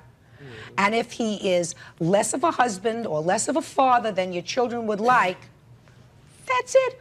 I've tried to explain to them, he still loves them. They have to feel as if he still loves them. They don't feel that way, and they must be getting that from someplace other than him. So I think you're making a big mistake if you don't encourage your children in that direction and not say to me at age 9 that you're going to let her make up her own mind what she wants to do. Okay? And I hope that Robin's anger stopped filtering over to the children. It's really her anger that have my children feeling this way. Well, I don't doubt that, sir, because I've very rarely seen children so fixed with basically what I've heard in the back without the kind of history that would suggest that that they have a good and valid reason for it. The marriage is over, it's over. Did Maria relate to you that whenever they want to speak to him that I allow them to call? They stopped calling because he kept lying to them? Miss Grant, what I'm telling you is there's a difference between children asking to call their father and feeling that they are betraying their mother if they're asking to call their father because she's so angry. Just listen to me, Mrs. Grant. You're shaking your head no. I've been in this business for a quarter of a century. I've probably seen 10,000 separations and divorces. They're all not so different. And children feel that if they ask to communicate with the non-custodial parent, when there's so much anger on this side, that in some way they're being disloyal to their mother. So it's not a question of I let them call whenever they want to call. They have to be reinforced constantly with the idea that their father may have shortcomings, but he loves you. Judge Judy is ready to rule. Mr. Grant, you have promised me, sir, that you will return the children's things to them. Yes. That is their telescope, their stamp collection. I don't know about this coin collection that they spoke about. If you find it in your heart to return it to them, that's terrific. They certainly would like to have their pictures back, so you're going to make copies of all of those things and see to it that they get them. Return their things. It's stupid to have their things. Right? Well, those are the only memories I have. I have no contact. Okay. So right now... Well, but you know, you don't get warm from looking at a telescope, sir. No. So you have to return their things. It's important to them. So you can't be angry and also let that flow down to the children. It's a start. I don't know what will happen eventually. Mrs. Grant, your children will not grow up as whole human beings if they do not have any contact with their father. By the time they're 20, 25 years old, it will be a void for them. And you should be protective of that. I think that you love them. It's a void now. Well, then you have to do something about it. You're their mother. You've moved them halfway across the world. So it's your responsibility to shorten that distance in whatever way you can, because they're going to have a void as adults. If they cannot accept the fact that good, bad, shortcomings, he's done things that disappoint them, this is their father, and if they don't feel as if he loves them, they're not going to grow up strong. That's all. Parties are excused. You may step out. Judge Judy will... Case number 310 on the calendar in the matter of Wilson Chadez versus Smith. Parties have been sworn in. Judge, you may be seated, sir. Are you two folks married? No. Dating? Yes. Do you live together? No. I have co-complaints. One $4,000 filed by you, the other $500 Yes. filed by you, and you are claiming that the defendant, while in the company of several others, assaulted you by throwing bottles which shattered on you. Correct. And the car. And the car that you were in. And according to your complaint, sir, you were in a car with a lot of other people. Yes, limo bus. A bus. A limo bus. So why don't you first tell me about this limo bus, and then we'll get to what happened with it. It was mine and my twin brother's 21st birthday, and we rented it so that all our friends could gather together, all go as one, no one would drink and drive, and we'd go bar hopping. And you did that? Yes. What time did you board this bus? Approximately around 8. And how many bars had you been to before you came on the plaintiffs? 1. What time did this occur? About 11:30. You hit more than one bar between 8 and 11:30? No, ma'am. So you stayed in that bar for how long? A couple hours. Okay. We also, I mean, we drove around. It's a nice bus. I mean, you like to spend time, and it has a VCR, a sound system, everything like that. People can dance, walk around. It's very large. And how many people were in this bus? Approximately 25, give or take a few. And you paid for the bus? No. And they... Everyone pitched in the same amount, about approximately $20. Now, you spent a couple of hours in a bar, one bar, you said. Is that right? Yes. So you made another stop or two on the way. Go to a liquor store? Yes. How many liquor stores did you go to? Okay, we stopped off at a supermarket when we first entered the bus, got some alcohol, drinks, whatnot, went to the, went to the first bar, spent some time there, about an hour and a half, 2 hours, I don't know. And then we went to the next liquor store. So you bought liquor twice? Yes. So everyone was pretty well blotto? No. Well, when we ran into the defendant here, they were pretty much intoxicated. Well, why don't you tell me how, unfortunately, you came upon this birthday party? Well, we'd just come home from Barbara's parents' house. It was about 11:30 at night. The only entranceway into our house is through an alley. At that point, we were living together. Now we're not. There was a limo bus parked blocking the entire alleyway. It was parked illegally. People were outside of the bus urinating on the buildings, and they had open containers. We waited a few minutes. We honked, tried to get them to move up. They didn't comply. At that point, Barbara got out of the vehicle and asked one of the members to move. Somebody that was outside of the bus? Correct. Where was the driver of the bus? We were at the rear end of the bus. We approached the first person we saw. The driver of the bus was in there the whole time. Just a second. So you approached Barbara, the first person that you saw at the rear of the bus, and said, could you please move? Yeah, asked very politely, and he just slurred in my face and told me to screw off, go around, we're not doing it. And I just didn't know what to do and asked him to get out of the car, which he did. Your Honor? Sit. So did you get out When she entered the vehicle again, and I could tell that they told her no, I then got out of the car. Now, keep What's in your mind, first name? John. John! My first issue with you, sir, is what? Couldn't tell you. Can you tell him? I think so. You came across a bunch of people that you saw outside urinating on buildings, John. You don't send your girlfriend out of the car to tell them to move. You get out of the car to tell them to move. This was, we didn't see all this until we got out of the car, till both of us were out of the car. I mean, I don't see late at night you going by yourself to this group of people. You know. There was a lot of girls, too, a lot of young girls around with them, too. I mean, it just looked like a bunch of partiers, so we didn't think anything of it. We asked politely. When they were rude and everything, that's when we just got back in our car and waited. Who did you ask? Hey, listen to me. We never got off the bus. We never, my cousin, this is my cousin right here. This is my witness. And my teammate, and we never got off the bus ever. Did I ask you a question? Well, I can't stand and listen to people laugh. Just a second, did I ask you a question? No, ma'am. Go ahead. When Barbara entered the vehicle, I got out of the vehicle, went up to the first person I saw and said, hey, this is the only way to get to our house. Can you please move up the bus? When I got out of the vehicle, of course, other members of the party came up. They see a guy coming out, automatically everybody's instincts comes into play, and then when they create a confrontation. As soon as he said no, I threw up my hands and said, okay. I mean, I'm not stupid. I'm not going to go up to a whole group of guys and pick a fight with them. So what Two did or you three, do? yeah, whole group, no. At that point, we got back in the vehicle and waited. This is a very busy street. We have a large police force that patrols the area. I figured, hey, we'll get in the car, a cop's going to come by. These people are going to get busted. They're plastered. No cop came by. We waited about 2-3 minutes. People started getting back in the bus. It pulled up. At that point, we said, great. Pulled into the alleyway, go up, I'd say, about 50 feet to our fence, which you have to get out of the car to unlock the padlock to get into our driveway.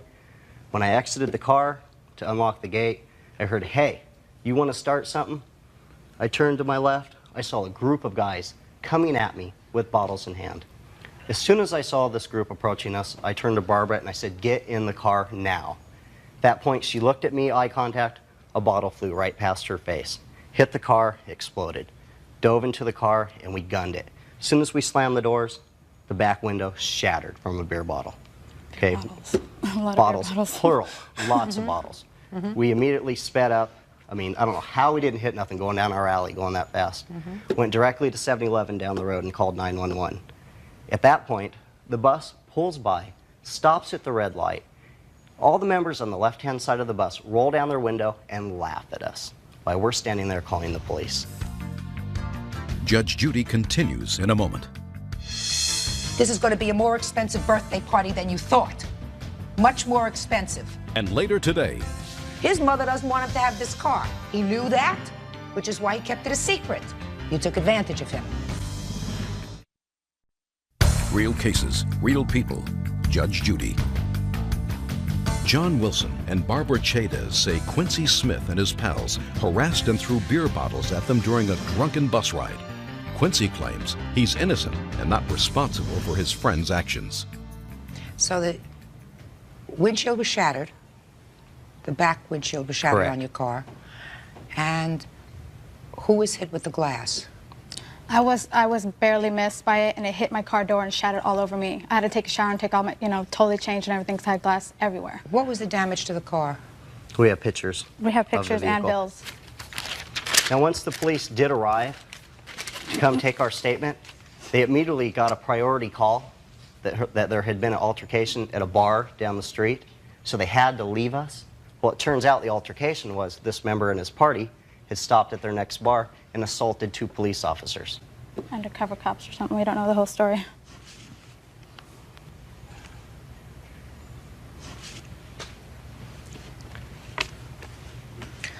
Okay, now I'll hear from you. Okay, first of all, I'd like to say that I have empathy for the plaintiffs. What happened to was an awful thing. It should never happen to anyone. But I know for a fact they can't say I did it because I never even got off the bus.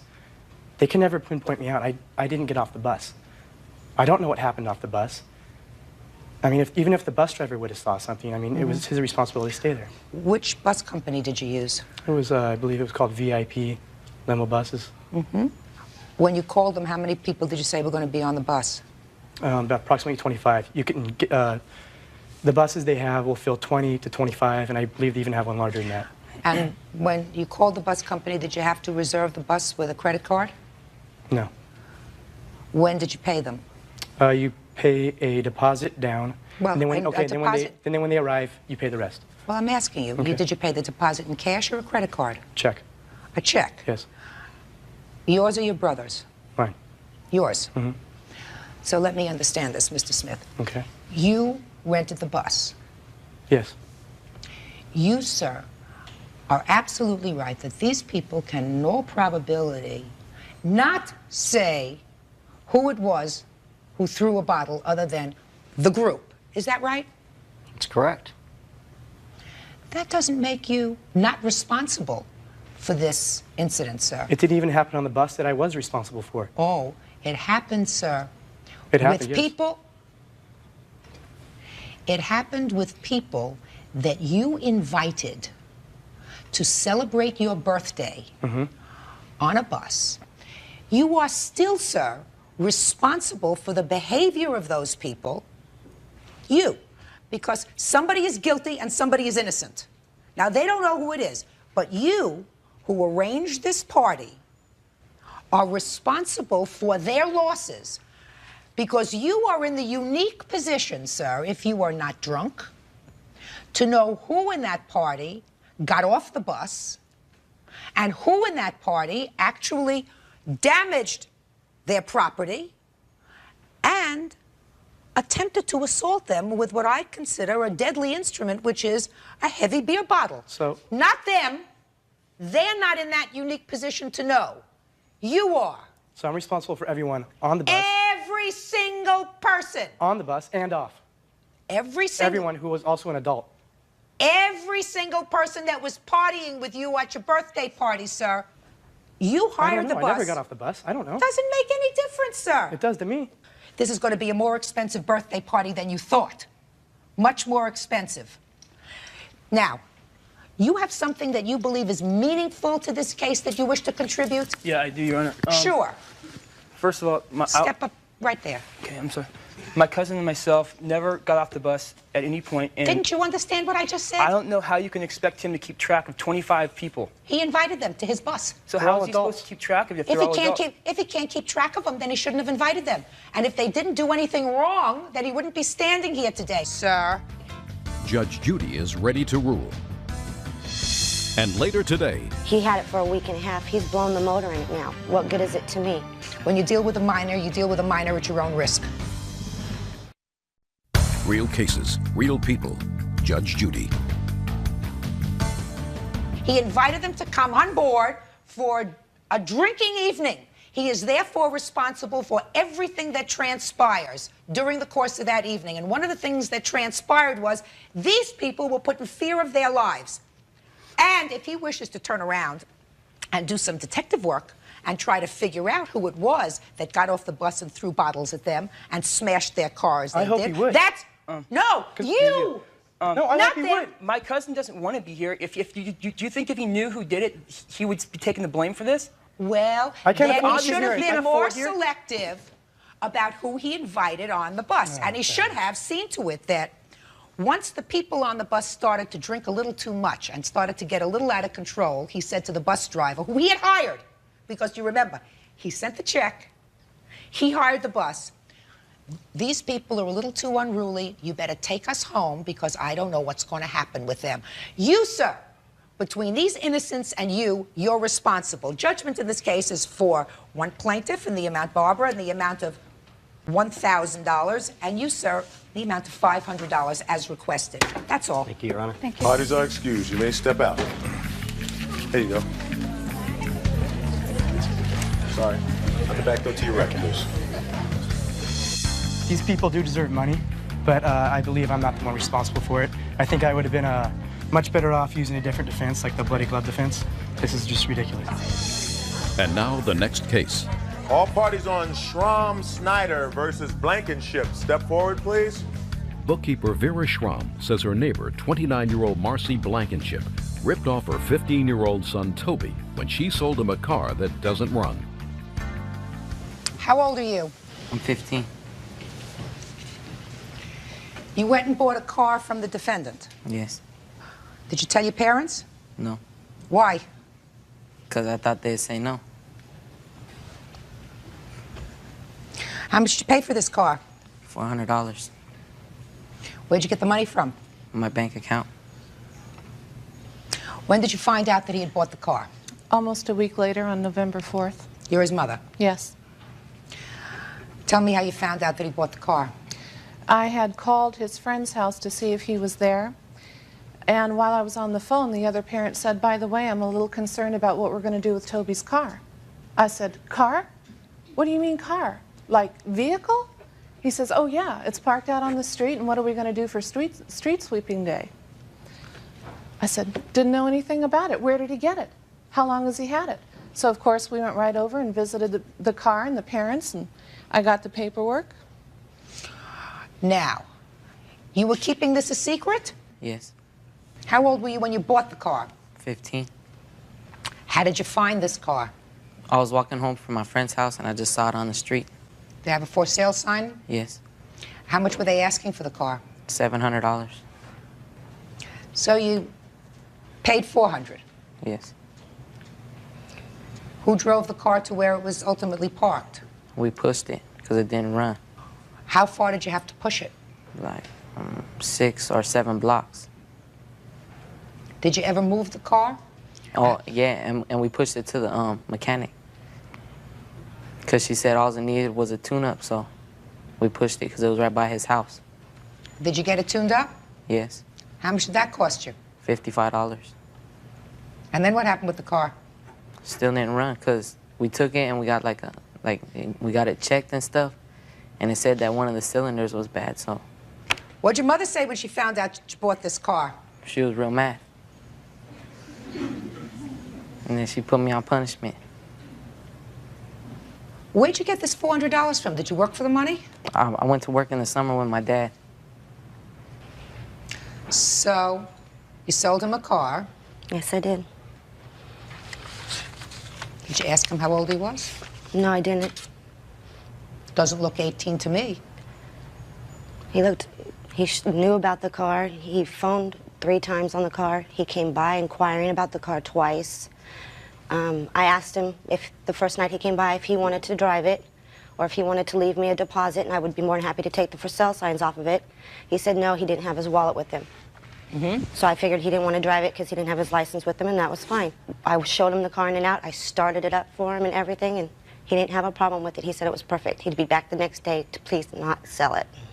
How come I asked you if he doesn't look 18 and you give me this whole long story? Doesn't look 18 to me. Now, you may not know this, but I'm going to tell you now. You cannot enter into a contract with a minor because they're not always so clever. So that's why we have laws that protect minors from entering into contracts. So you have to give him his money back. He had it for a week and a half. He's blown the motor in it now. What good is it to me? Judge Judy continues in a moment. Vera Schramm is suing Marcy Blankenship because she sold her 15-year-old son Toby a car that doesn't run. Marcy claims she didn't know Toby was a minor. When you deal with a minor, you deal with a minor at your own risk. Anybody who has half an eye can see that this young man is not the age of majority. You took advantage of him. I believe that you took advantage of him. And you can't do that. So you owe him $400. Sir, you paid $55 to have the car tuned up? Yes, ma'am. You're going to have to eat that. Yes, ma'am. That's a form of punishment. I'm sure your mother has something else planned for you if she hasn't already conjured up the appropriate punishment, including, at 15 years old, would seem to me, requiring somebody else to sign off if he wants to go take money out of the bank. Absolutely. That's a lesson to be learned. Mm-hmm. Sure is. Mm-hmm. So judgment in this case is for the plaintiff in the amount of $400. You did return the car? Not yet. Do it.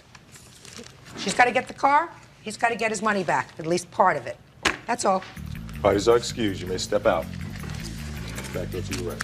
Your Honor, this is case number 311 on the calendar in the matter of Toth Paul versus Kay Francis. Parties have been sworn in, Judge. You may be seated. Mr. and Mrs. Toth Paul, I've read your complaint, and I am most sympathetic because, as an old family court judge, this is not the first time that I've seen a failed adoption.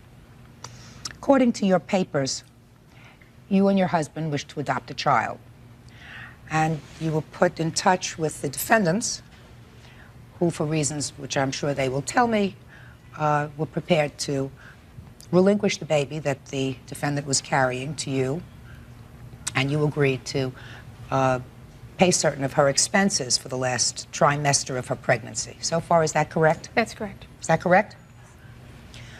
You did, in fact, make those payments. They were $1,500 a month to cover your expenses, medical bills, rent, whatever, during the course of the last trimester. And then the baby was born, a little girl, I believe, correct? Right. So you want to tell me what happened? Well, we had entered into an adoption plan, as you've said. She was born. We were present at the birth. I was present at the birth with my mother. I assisted in the birth. And in the delivery room? In the delivery room, yes.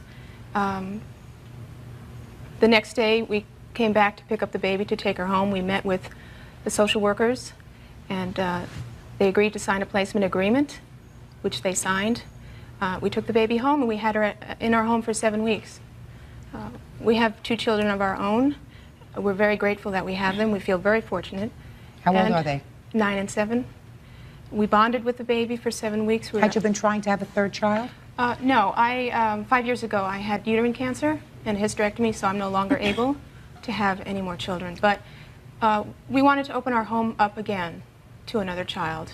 We had always wanted to have more children, and this was just something we wanted to do, and which is why we chose adoption. We originally got involved in a surrogate program, but just got discouraged due to the success rate, and also because I had a lot of chemotherapy. And we didn't know the effect of the medication on my body, so we decided to adopt instead. And we, anyway, we had her for 7 weeks, and then they took her back. They took our baby back. I have photographs to show you. We bonded with her, we had her, and we were very devastated. When did you know that there was difficulty? We didn't know until she was born August 11th. We didn't know until mid-September. What happened in mid-September? We had a call from our attorney handling the adoption that apparently Debbie had sent them a letter stating that she was interested in possibly getting the baby back, but didn't say in so many words that she wanted the baby back. Basically beat around the bush. And he told us about this letter. We have never seen a copy of the letter. That was mid-September, and on September 30th, the morning of September 30th, I needed to bring her back. How did that come about? Well, there was a lot of talk for the tail end of the last 2 weeks of September. Phone conversations I was having between the social worker who was handling our case, phone conversations between myself and the attorney. She never really came out and told anybody she wanted the baby back she never called me until the end of September, the 29th of September, was when I received a personal call from the birth mother stating that she wanted her back. And she said to me that she would like to meet me at a location, and she was going to call the attorney's office and let them know, make them aware of the fact that this is what was going to be happening. I was completely devastated. I was breaking down on the telephone. This wasn't, I mean, we had bonded with this baby. We had grown to love her. Our children had grown to love her. It wasn't as if she changed her mind, you know, the day that she was born. This baby was becoming attached to us. She was developing a personality. We were bonding with her. There were some legal documents that had to be signed after the placement agreement, because that's what usually happens. Right. And that's what we call a surrender document. You're familiar with that? The only papers they told me that I needed to sign if I wanted to was to waive my rights for the 90 days. That's what I'm talking about. And you did not sign those. Right. Am I correct? Is this the waiver? You're talking about the waiver? I'm talking about the waiver. Right. No, I never signed those. But you were asked to sign the waiver. I was asked to sign those many times. Many times. Well, we'll get to that in a moment. She had also agreed to sign it in the hospital. Are you two married? No. Your Honor. But you live together? Right. Yes, Your Honor. How long have you been living together? 5 years. Yeah. We have a 4-year-old together. And how many other children do you have? We have 4, besides the baby. We have 5. And what made you decide that you thought it was in the child's best interest, since I assume that that was your motivation, to place this child for adoption? Neither one of us was working at the time, Your Honor. We were just having a really bad time, and we neither one had a job, and We just thought it would be the best for the baby. because we couldn't provide really well for our own children and this one, and it was just very, you know, hard. It was a very difficult hard decision. It wasn't something that was easy. It was heartbreaking. It was very hard. I'm sure it was. But you decided to do it. Right. Judge Judy continues in a moment. 2 days after the baby was born, we received a call from our attorney's office stating that they wanted $720 in lieu of an epidural so they could take their other children to Disneyland. Real cases, real people. Judge Judy. Heartbroken parents, Jennifer and Peter Tothpaul, are suing Debbie Kay, the birth mother of the baby they adopted. The Tothpauls say 7 weeks after they took the newborn home, Debbie and her boyfriend Phil changed their minds and demanded their child back. They're suing to recoup adoption costs. So let's get to the reason you changed your mind and when you did. There was just many reasons. There was many reasons because, well, one reason is because I wanted her. You know, it was devastating for me to give her up. You know, when your baby's born, you cry because you're happy. I cry because I was just I cried because I had to give her away. Right, and it was very hard. And when, for the first time, did you make the decision that you were going to ask for her back? It was about a month later. I had. When? She was born in? August. August? And when did you decide to ask, when in your mind did you say, I'm going to ask for her back? I can't tell you an exact date. I mean, I was going through so much, you know, it's just, in September. I had talked to the agency weeks before, and they never told them anything. That's you know, because I kept you told calling. them not to tell us. I did not tell them. No, don't talk to each other. I had talked to the social worker. Did you have misgivings right after the baby was born in August about whether you were going to go through with this adoption? No. Was it a week later? Was it 2 weeks later? It was about, I don't know, 4 weeks later. There was a lot of things that led up to it, you know, is that we had to go through so many things. Like what? Like, we sent all our kids away because we kept it a secret. And that was very, very emotional because I kept hidden. I didn't tell very many people. And just different things. It was just really hard. And they had told us things that, like, he wasn't even present for the birth. And I felt like, you know, she wasn't as important as their own children. That's not the reason.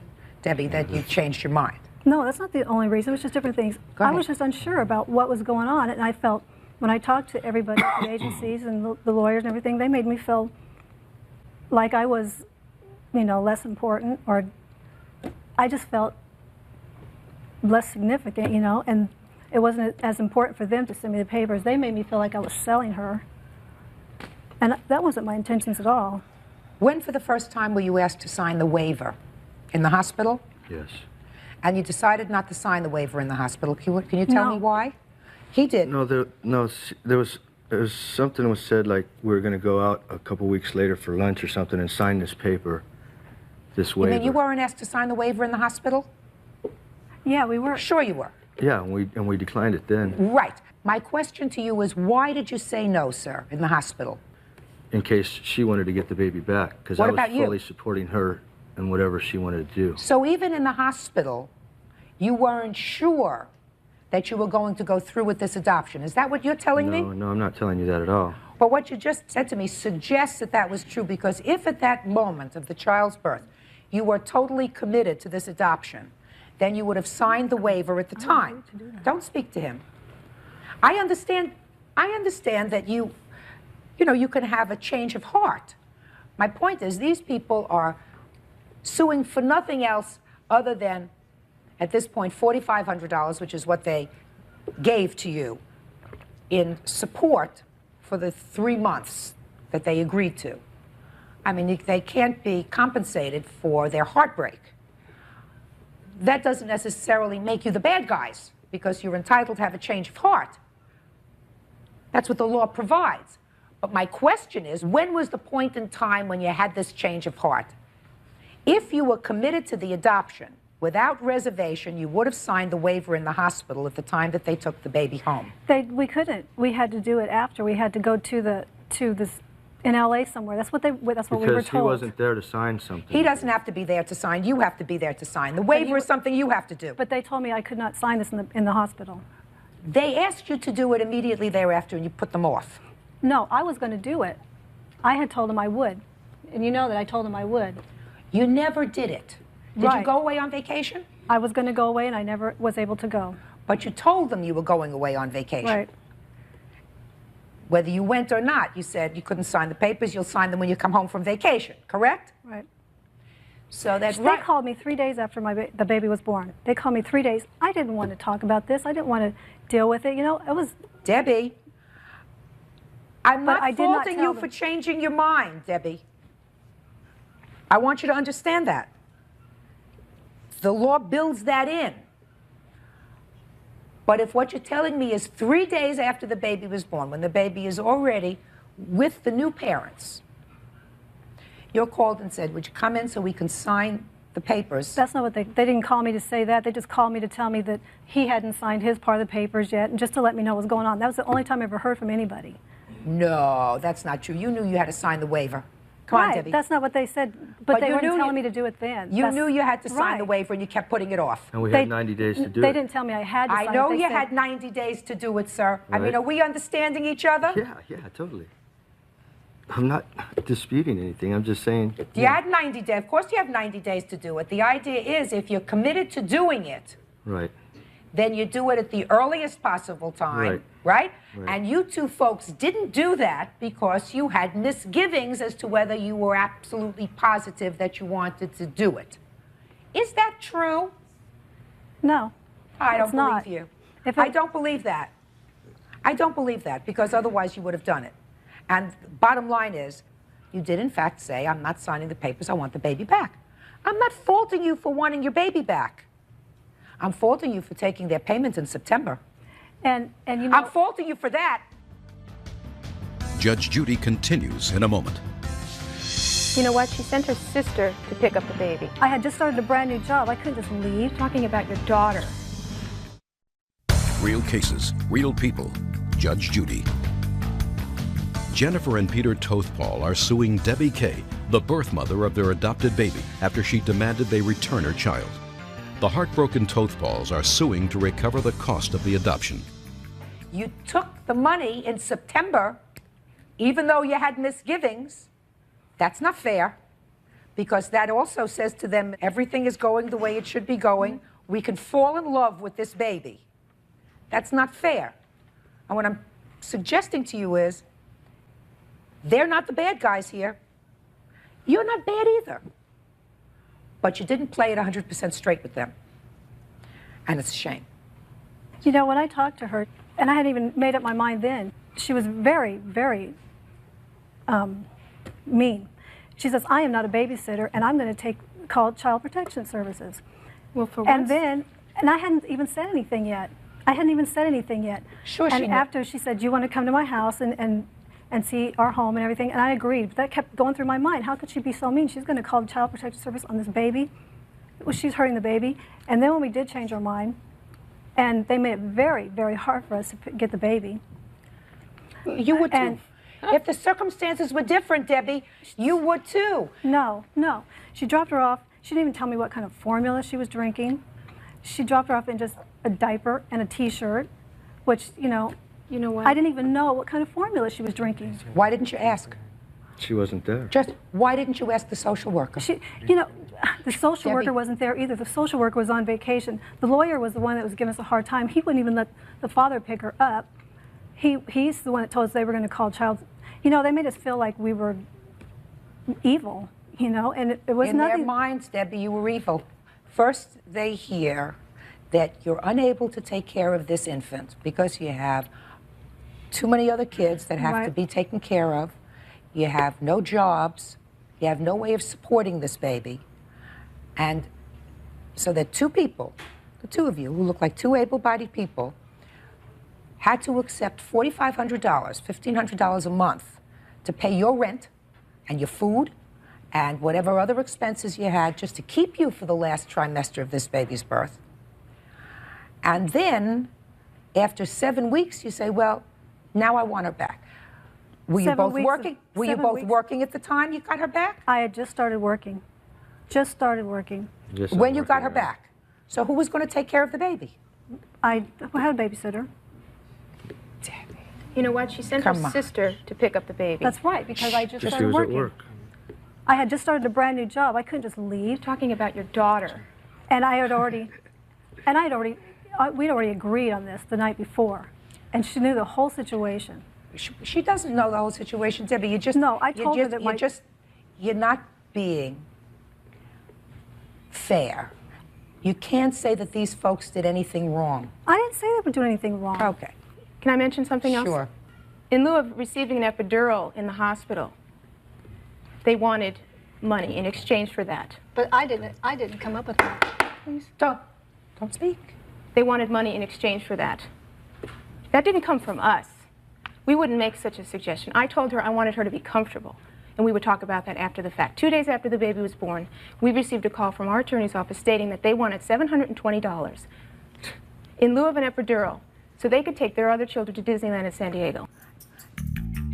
Judge Judy continues in a moment. I know you're heartbroken. Fortunately for you, you can be heartbroken and look at your two kids when you go home. Right. You know that. I'm very grateful for my children. I'm very fortunate. I'm sure you know other people who have been through the adoption process and the adoptions have failed that don't have the two gifts that you do at home to go home and look at. It doesn't make it any easier. Tough lesson, but you understand how hurt they are. All right, the issue is not a difficult one, especially since I believe that you understand it is your moral responsibility to return this money.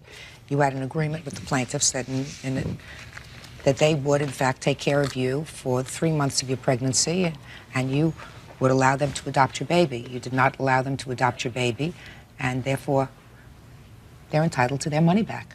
So judgment in this case is for the plaintiff in the amount of $4,500. That's all. Parties are excused. You may step out. Judge Judy continues in a moment. Bảo hiểm y tế có cái ý nghĩa nhân văn như thế nào? Thì video này mình sẽ cùng chia sẻ với các bạn về cái ý nghĩa nhân văn của bảo hiểm y tế nha. Thì bảo hiểm y tế nó là cái chính sách xã hội mang ý nghĩa nhân đạo và có tính chia sẻ cộng đồng sâu sắc. Bảo hiểm y tế là cái chính sách xã hội quan trọng hàng đầu, mang ý nghĩa nhân đạo và có tính chất chia sẻ cộng đồng sâu sắc, được Đảng, Nhà nước hết sức coi trọng, luôn đề cao trong cái hệ thống chính sách an sinh của xã hội. Và đây là một trong những chính sách an sinh xã hội quan trọng, thể hiện tính nhân văn, nhân đạo và tinh thần tương thân tương ái, chia sẻ rủi ro giữa người khỏe với người ốm, giữa người trẻ với người già, giữa người có thu nhập cao với người có thu nhập thấp.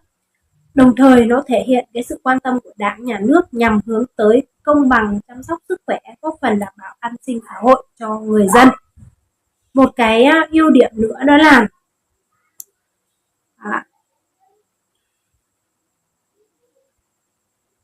chúng ta thấy rằng là theo thống kê thì của Bảo hiểm xã hội Việt Nam thì trong vài năm trở lại đây, cả nước mỗi năm quỹ bảo hiểm y tế chi trả từ 100 cho đến 105.000 tỷ đồng cho việc khám chữa bệnh bảo hiểm y tế. Trong đó rất nhiều trường hợp người bệnh được chi trả tiền lên đến nhiều tỷ đồng trong một năm. Và ngoài việc chi trả chi phí khám chữa bệnh thông thường, quỹ bảo hiểm y tế còn chi trả cả tiền cho người mắc bệnh nặng, bệnh mãn tính hoặc là những cái bệnh rối loạn đông máu di truyền, rồi ung thư, tim mạch, suy thận. Bởi lẽ đó, từ nhiều năm nay bảo hiểm y tế đã được phần lớn người tham gia xem là cái phao cứu sinh, là cái thẻ hộ mệnh không thể thiếu của mỗi gia đình và của mỗi người. Vậy thì với mục tiêu xây dựng một cái xã hội công bằng, văn minh, mọi người đều được chăm sóc sức khỏe một cách tốt nhất, thì chúng ta cần nên tham gia bảo hiểm y tế, đúng không ạ? Đảng và Nhà nước đã rất quan tâm đến cái vấn đề chính sách bảo hiểm y tế để thực hiện chi trả chi phí khám chữa bệnh cho người dân tham gia bảo hiểm xã hội không may bị ốm đau, bệnh tật. Và việc tham gia bảo hiểm y tế hiện nay hết sức cần thiết đối với người dân. Thủ tục tham gia bảo hiểm y tế cũng khá là đơn giản và thuận lợi. Ngoài những người được tham gia bảo hiểm y tế theo cơ quan, doanh nghiệp, tổ chức, đoàn thể, người được nhà nước hỗ trợ 100% hoặc là một phần mức đóng bảo hiểm y tế, thì mọi người dân đều có quyền tham gia bảo hiểm y tế tại các tổ chức dịch vụ thu bảo hiểm xã hội, bảo hiểm y tế tại địa phương, hoặc được cơ quan bảo hiểm xã hội các cấp tạo cái điều kiện đóng một cách thuận lợi và nhanh chóng. Vậy cho nên là bảo hiểm y tế nó có vai trò rất là quan trọng trong cái cuộc sống của chúng ta hàng ngày. Mỗi người dân nên sở hữu ít nhất cho mình là một cái thẻ bảo hiểm y tế để được chăm sóc sức khỏe nếu không may xảy ra rủi ro nha.